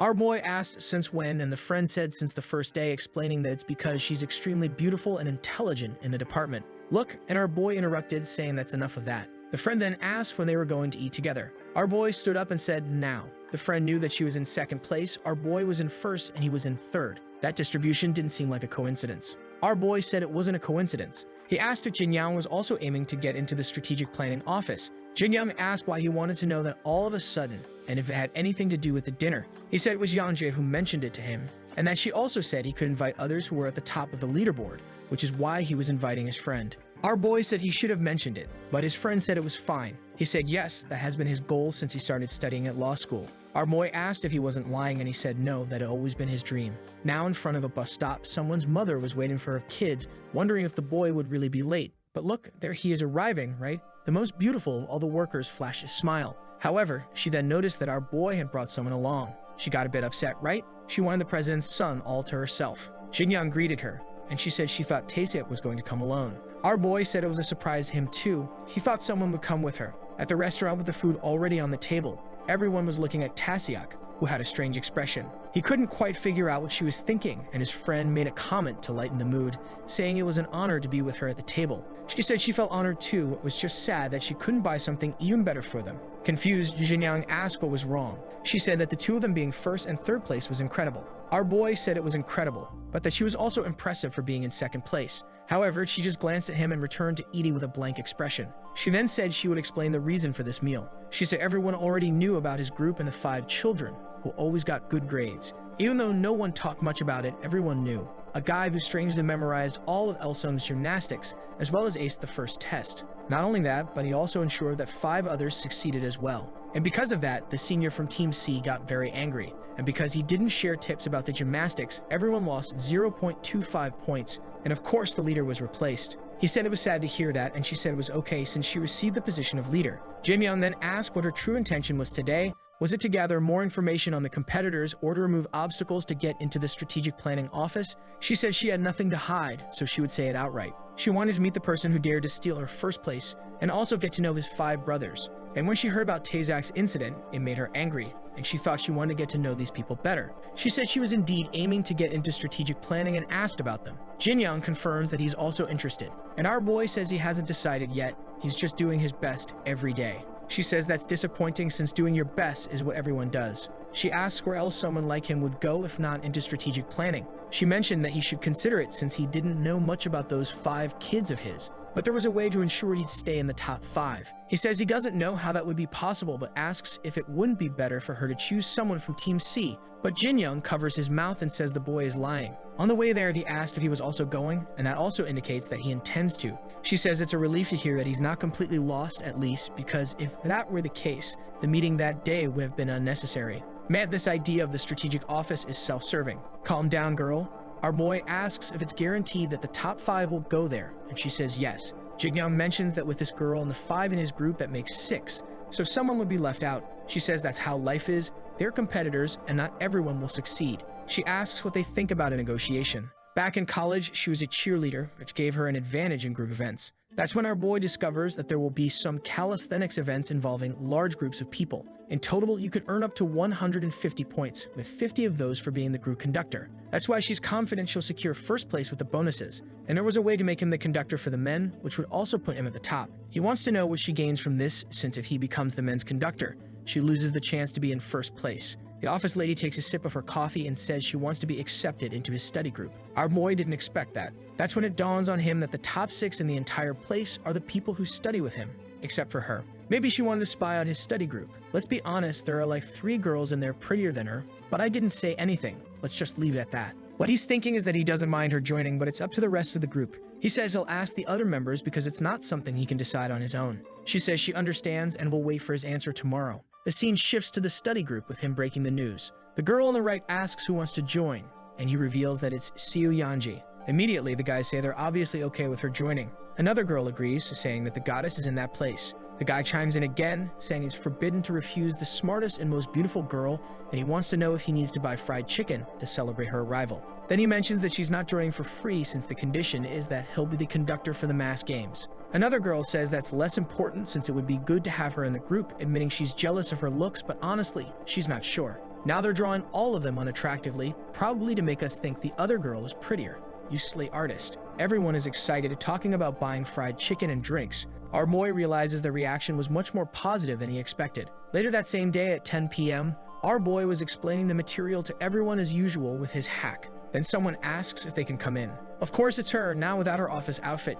She introduces herself even though everyone already knows her and says it's a pleasure to be part of the group. The guys are already offering help, asking if she wants something to eat and welcoming her. Meanwhile, our boy is just observing. Everyone there is interested in her now. Time flew by and a week passed. The girl asks if Jinyoung is finished studying for the day. She says yes, but there was something more important. She thought Taeseok was too incredible, and her friend asked why. She said that he was only explaining the absolutely necessary points. Usually, it's hard to understand everything in such a short time. She's sure it's impossible unless he has privileged information, which proves he's the president's son. Several days passed. The same thing happened again with Taeseok in first place. He tells his friend Hyunsoo that he's not even in the top 5, and he apologizes, saying he did his best. He tells him that he'll have to try harder since they're all in the same study group. The guy says that everyone there is a monster. His result is normal. Our boy just replies that he has to push himself more since there's nothing they do that he can't do, and walks away, saying that maybe next time he'll even steal first place. Yeonji is just observing, noticing that not only does he get good grades, but he also maintains very good relationships.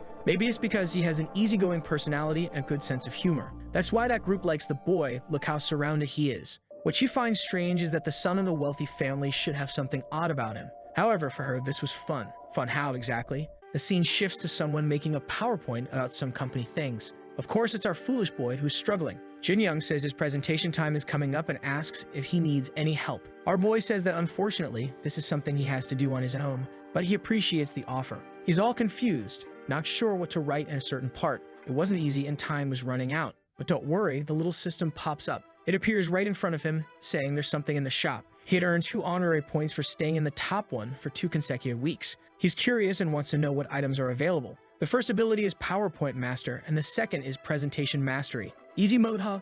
Look at that foolish grin. He got exactly what he wanted. I like how it instantly cuts to him thanking everyone for attending. His friends jokingly ask if he's got some kind of business solo leveling system. Jinyoung even says that he'll probably be first again, and that it's amazing how well he did on his first try. Our boy says he only thinks that because they're friends. Another guy goes up to give his presentation, and our boy mentions that he learned a lot on the construction site. He used to do physical exercises in front of over 600 workers and constantly had to argue and discuss construction matters. Sometimes it took multiple days just to get paid. That's why, a long time ago, he learned how to communicate and stay calm. However, for his friends who didn't go through anything like that, it was more difficult. He had just been lucky to have dealt with various people of different ages from a young age. The only thing making him insecure now is that he's standing out too much. Will he be able to perform the same way at work? But he's sure that soon everyone will get used to these things. The scene shifts to an auditorium. A bunch of people from the old universities that everyone attended are there, and our construction boy, of course, is all alone. Someone approaches and asks why he's alone. It's Minsung, who says that our boy should head back to his room since he doesn't belong to any university. Our boy says he's fine there. Minsung tells him not to worry since his previous education isn't everything. Our boy says he understands, but he can't help feeling that way. The poor boy was all down. Even the senior noticed that the boy was feeling low, so he told him to follow him. Outside, he mentions that the head of the Elsung group likes pools and saunas. That's why every building he constructs has one of these. He invites our boy to the sauna, which leaves him confused. Our boy says it's kind of weird. I think so too, but okay. Minsung asks what they would do during the 2-hour meeting. On the way, our boy mentions that he also went to one of these saunas on the construction site. Minsung says that's all because of the president's superstition. The scene shifts to the two of them bathing. Man, I'm starting to get scared of Minsung. He looks at our boy and says he has a nice physique. Taeseok just says that he doesn't have a bad physique either. He explains that he's getting old, so he has to take care of his appearance. Because he works in the sales department, he has to go to various bars and things like that, so he has to take care of himself. He then tells Taeseok that he's going to say something. He tells him to go to the sales department, saying he'll train him. Our boy, with a confused expression, asks why sales. Minsung says he knows that no one needs many connections to get into that place. All he would need is to be diligent and maintain good behavior. Our boy apologizes and says he still has to make his decision. He gets back into the water like a fool, mimicking the president by diving in. At that moment, the system window appears. Could it be that the president has one of these two? For the first time, he receives something really good. For being in first place, he gets a potion that can cure any illness, including his back pain. A while later, they're in the sauna sweating, and Min-sung tells him to go to the sales department because he'll help with everything he needs, guaranteeing 100% success. Our boy says there's a reason he's hesitating, and the guy asks what it is. He then says that he's planning to join the strategic planning office. The senior asks if he's sure, and smiling, our boy says yes. Man, now they went for a cold shower. But wait, what kind of mess is this? Min-sung tells him not to go to that department because the work there will destroy him. Everyone who works there got in through connections, so he would be isolated. Even though it's considered an incredible place, it won't take him far in life. But in the sales department, at least he'd be well rewarded for his efforts. He had to remember that the world wasn't fair, and he had experienced that here. Our boy says he'll take the advice to heart and asks how he knows all this. Min-sung says that when he did the training, that was his goal too, but everything changed. During his training, he was in the top 4 and also received the chance to join that department. He asks if he knows that to get into that team, he'd have to test out all the jobs for an entire year. However, he failed in the final selection. They said the reason was that he didn't have a good educational background, just because he came from a lesser-known university. Our boy feels a bit disheartened hearing this from his senior and doesn't understand why he's advising him to go into sales. However, he could go into sales at any time, whereas the other opportunity might only come once. Mentally, he apologizes to the senior, but he was going to try to get into the strategic planning office. A little while later, a guy enters a room and asks another guy if he's joined the company. A second guy says he doesn't even know who this person is and asks how he knows who he is. This guy is the one who has the exact same name as our protagonist and is the son of the vice president, ranked 259. The guy with him introduces himself and says they met once at an international university. However, the second guy tells him to shut up and stop pretending he knows him and to stop saying unnecessary things. Besides, no one can know he's here now. The guy says he understood perfectly, it's just that he didn't expect to find him there. The deep web Taesiak tells him to stop flattering him and asks if there's anything he can teach him. The guy says that if he wants, he has several answers to last year's questions. The kid says he already has those and asks if there's a cool place to hang out around there. The guy says there isn't, and the kid's expression changes, telling him to get lost. The guy apologizes, saying he doesn't know much about those things. The kid then tells him to hurry up and find something for him to drink. The guy just says he'll be right back. The deep web Taesiak wonders why he has to go through this if he isn't going to get the president's position. But it was inevitable, since in the end his grandfather was going to hand the company over to his father, so it was never going to be his. That's when he remembers that maybe the guy who was talking to him was one of his father's friends. At that moment, the guy takes a look at the rankings and sees the name Kim Taesiak. The guy gets all excited, thinking the vice president will love knowing his son is in first place. He immediately calls to tell him that his son is in first place for the second week. Of course, the father asks if it's really true. The guy next to him says that it seems like sharing privileged information really paid off. The father says that indeed his son is maturing and becoming a source of pride for the family. The father then asks about the president's condition. The guy says that unfortunately, he's in good health and will probably live another 10 years. The father is dismayed, wondering how that bastard can live so long. The guy next to him says that sometimes things change. Who knows if he's hiding the truth about his health? And the vice president says that might be the case. He needs to somehow secure the company's rights. The standing guy says that little by little, they're buying out the rest of the people to gain more and more allies. The scene shifts to some people asking Yeonji if those flags are enough. She says yes and tells everyone to grab one. After that, they'll watch last year's video and start practicing. Excited, Taesiak tells everyone to do their best. The group says of course they will, and together they'll succeed.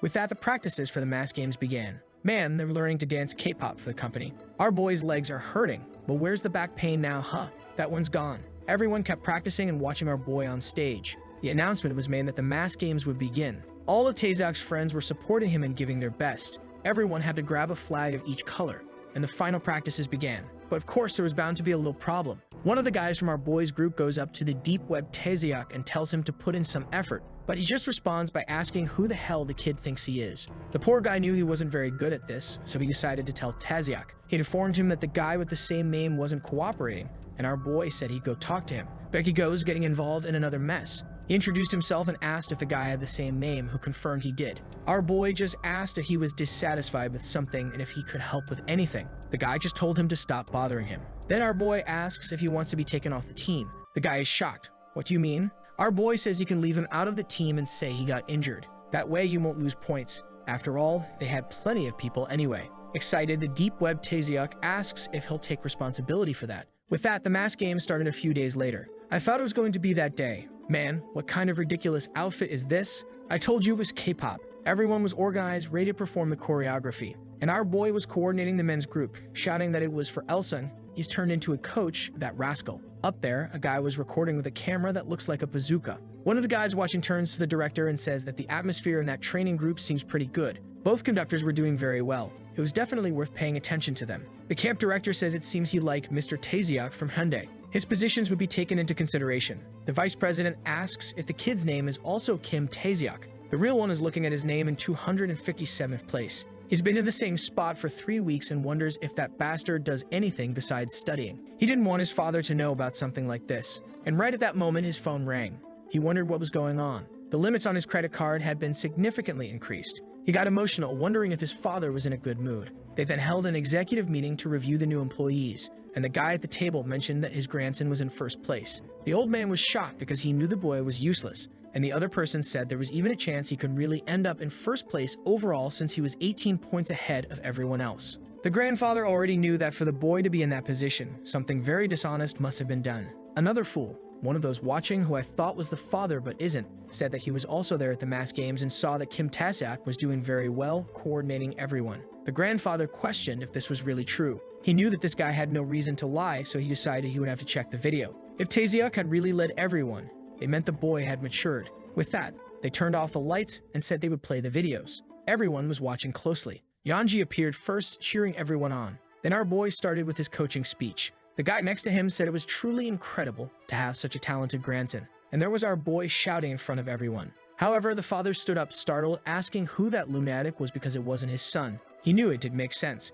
How could that kid change so much overnight? And the grandfather was just watching from the corner. Even though he knew it wasn't his grandson, he seemed to recognize that boy. That's when he remembered our boy. Of course, it was from that day at the sauna, right? That day, he wished the boy well and said he hoped he would achieve his dreams. And now he was smiling, saying that in the end, the boy had joined Elsum. And although the people around were all praising the grandson, calling him amazing, the old man, of course, said no. The guy was confused, and the president said that wasn't his grandson, but it was someone he knew. He asked when the training camp would end, and the guy said next week. He said that maybe it wouldn't be a bad idea to drop by. In the meeting room, the father was there, completely defeated. He called his friend and asked where he was. And before he could respond, he ordered him to bring his bastard son immediately. Meanwhile, at a luxurious bar nearby, the son was flaunting his credit card and his friends were talking about how his father had finally released more money. One of the guys asked if he was going to pay in installments and he said of course not. The guy swiped the card and said something was wrong. He told Taesiak that the card had been blocked and asked if he had another one. He said it wasn't possible because that card was his father's and told him to use another one.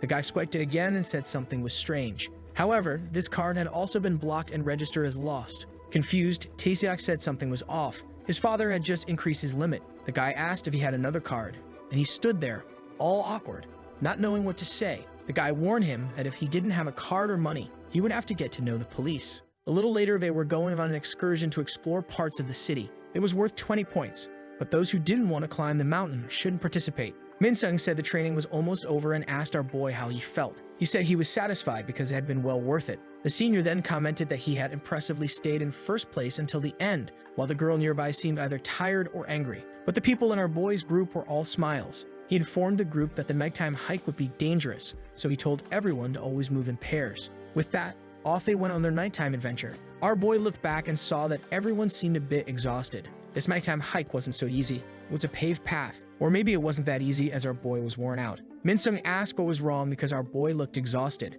It seemed he still hadn't taken the potion and was suffering from back pain. The instructor noticed he already had painkillers and asked how long he had been taking them, suggesting that if that was the case, it might be better for him to quit. However, our boy said he didn't want to be disqualified, so he had no choice. He asked the senior to pretend he didn't know about it. The senior said that was fine, but asked if he could really continue. Our boy said he wasn't sure if he could, but he had to keep going since he was determined to reach the top. So he asked the guy to do him a favor and act like he didn't know anything. However, Minsung said it was madness and asked why he was pushing himself so hard. During the hike, our boy asked himself the same question. And of course, he told himself that if he wasn't going to push himself this far, he wouldn't have started in the first place. By the time dawn arrived, the painkillers were wearing off, but he wasn't going to give up, even though it hurt like hell. With that, he reached the top of the mountain and even took a picture. I thought there would be more drama, but we're already at the award ceremony. Of course, our fool was one of them. There he's with his friends and the oddball in the middle. Minsung mentions that on this special occasion, the president himself will be presenting their awards. Then Kim Chang-mo starts walking onto the stage.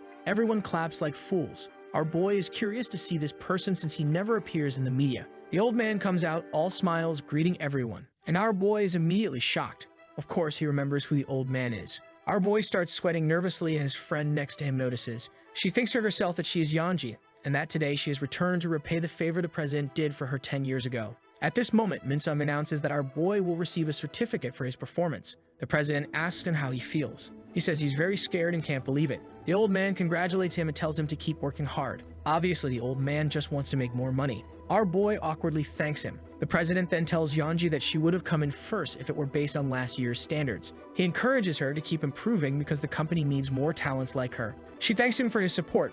Apparently, he cured a heart condition she had. With that, she also receives her certificate. With that, they are dismissed and the training camp is officially completed. Now they just had to wait for the official results to know which department each of them would be assigned to. But for now, they had 5 days of vacation. During this time, they would receive a message indicating their department. However, our boy was thinking that there was still something he needed to do. In fact, he was thrilled because he was going to receive that potion that could cure anything. He ran out in a hurry. But look how clever the boy is. He wants to use the elixir on his mother, right? Even though he still had back pain, he decided that didn't matter. If she was cured, that was what really mattered. But when he checked the patient list, her name wasn't there. Just when he had the magical potion in hand. A few days earlier, the hospital specialist had told him that her illness had spread, and they could no longer treat her there. Hanwol asked how that was possible since they were one of the best in Korea. The doctor asked him to calm down and said that as a doctor, he should understand. Hanwol just asked if there was really no other way to treat it. The doctor replied that the best option for now was to preserve the quality of life she had. That was also her wish. In the room, the protagonist's mother told him he could go home because his sister was coming to pick her up, but he said no. He was going to take care of her from now on, and she didn't have to worry. At that moment, our boy opened the door. Hanwol looked startled, and his mother even more so since she hadn't seen her son in days. I thought she had already passed away, but there she was in front of our boy. He asked why she was being discharged from the hospital. She said she had already told the doctors that she wanted to go home. Our boy said she couldn't do that because her treatment wasn't finished. At that moment, she said she had something to explain. But our boy said he could handle it, and she didn't need to worry. And with that, he gave her a gentle hug. Then she cried, apologizing to him, right guys? A little while later, they were on their way back home. In the taxi, she asked Hanwol why he had asked them to come separately. He said he wanted to talk to her about something in private. He called her name Heejung, but then fell silent. And man, did he just propose to her. If I was surprised, imagine how she felt. She asked what he was talking about and told him to live his life. He said that this was the life he wanted because he regretted letting Hyejin stay with her, and he said he would have liked to have lived with her. But my man, now you're forcing this on her at this moment. He said you would stay by her side until one of them died. But honestly, that promise didn't sound very strong. She asked him to stop making things difficult. Back home, our boy arrived and wondered why no one was there yet. Then Hanwol appeared from the room and said she had gone to sleep because of the painkillers. They both fell silent. He got up and said he had to leave because he had some things to take care of but would be back. Our boy smiled and thanked him. Apparently, he still doesn't know that the guy proposed to his mother. He's waving goodbye all calm. But then Hanwol turns and calls out to him. With that confused look on his face, he asks what it is. He says not to worry. He'll take care of his mother, and if anything happens, just call him. With that, he closes the door. Our boy goes to the room where his mother is sleeping. Man, stop making that sad face and just use the magical potion already. But no, he stands there, saying his mother has been through so much. But here he goes, holding the colorful potion in his hand. He hoped that with this, she would be cured. However, strangely, the liquid wasn't coming out. He wondered what was happening. The troll system told him to get closer because it needed to be close to work. Only then did the potion activate. What a mess. I thought the system would say it could only be used on him. With that, a healing effect took place. That's how it should be, right? The little system solving all of our boy's problems. He wondered why the rest of the liquid wasn't being used. That's when the system informed him that he had already used the necessary amount.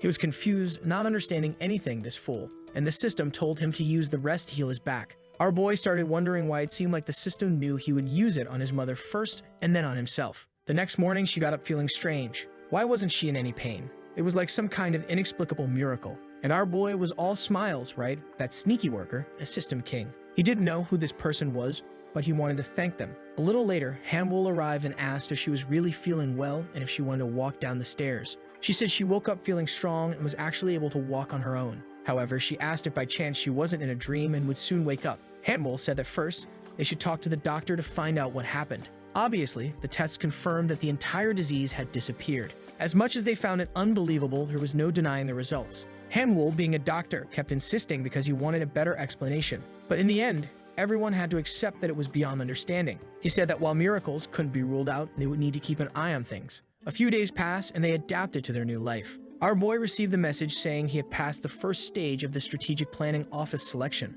Man, for the love of God, When is this guy finally going to get a job? It's been 30 chapters already. One of them was complaining that he only received 2.2 million instead of 3. Jin Young explained that while they were still in training, they only received 80% of their salary. Someone asked the guy with the red tie if his name was Dong Hoon. It's that foolish friend of our protagonist who introduced himself as Kim Soo. They're all talking about how they're all 26 years old. However, Dong Hoon says he's 28 because he studied in a foreign country. They're greeting each other when the guy arrives. He asks if they all registered for strategic planning, and they respond that they did. The guy says they don't have much time and quickly tells everyone to go to the conference room. He welcomes everyone. There he informs them that they can only really become part of this group after 3 years in the company. After this period, they will decide which of the 5 will actually continue. Jin Young asks what they will be doing for the next 2 to 3 years then. The guy seems to ignore him and says that strategic planning is called the flower of Elsam. He asks what happens when a plant doesn't produce flowers. Jin Young says that obviously it doesn't reproduce. The guy says that's the case, and that's how some plants die. That's why a company needs to keep growing for the future, since one that's declining won't survive in the international market. That's why all of them will have to become the flowers of the company. They can't be taught how to become a flower, so they will have to learn on their own. He removes the cap from his pen and says there are the names of some departments there, and that's how they'll decide where they'll work. Taeseok is confused, thinking it's all going to be random. His poor friend ends up in life insurance. Must be boring as hell. Jin Young goes to quality control for electronics, probably watching TV all day. Dong Hoon ends up in HR, which sounds boring as well. Yeonju goes to the customer and home appliance sales department. Our boy is about to read which department he's going to be part of, but the guy says he doesn't need to say it since there's only one left, so he knows where he's going. In 2 months, they would receive an evaluation from each department to assess their skills. The fool asks what happens after that, and the guy responds that he'll move to another department. The scene shifts to a few days later. Now our boy is taking the bus, right? His life has changed. Or not, because a car appears. It's Hanwoo, who says he'll take him to a closer station. He asks if he already has the number for the service room, and our boy says yes. Apparently, our boy is going to live with Hanwoo and tells him not to worry and to only leave when he gets married. Our boy thanks him, saying it's nice to have a place in Seoul. He then says it's been a while since he complained about his back and asks how it's doing. Our boy laughs, ready to talk about it. We see a flashback to the moment his mother woke up and asked if it was a miracle. Our boy was happy and jokingly asked if she wanted to take the LGBT potion too. The system told him to use that darn potion on his back, and luckily he listened and thought he might mess around and keep it for later. Obviously, he then felt a warm sensation in his back, but there he was all glowing, saying the pain suddenly disappeared too. However, just then, the door started to open with his mother shouting. The reverse system told him to hide the elixir. She then opened the door and asked what he was doing there. Back in the present, Hemwell tells him that if he needs any painkillers, just send a message. However, ideally, he should inform his mother soon and get surgery. Our boy says he understands and will go to the hospital soon for an examination. At the company, we see Min-sung pacing back and forth until he notices a little piece of paper and goes to check it out. He sees Taesek's name there and gets all excited. He's curious to know if the boy decided to go there because of the strategic planning or something else. Just then, the manager walks by and he calls out to him. He informs him that there's a boy named Taeseok who will start working, so he's going to teach him. The manager says that every time he takes someone under his wing, he ends up selling less and not earning as much. Min-sung replies that it's fine because in return they get a better employee. The manager responds that if that's what he wants to do, he's free to do so, and mentions that the boy seems to be at the coffee machine downstairs because he forgot his ID badge. Min-sung says that's strange. It's not like him to do something like that. When he gets there, he asks, "Who are you?" Oh boy, look at the 5th Taeseok he's met, who says he's a new employee. As soon as he sees Min-sung, he recognizes him and asks if he wasn't the one responsible for getting likes on that video that helps Mamoru make more juicy content for his viewers, activate the cheeky little bell, and I'm out.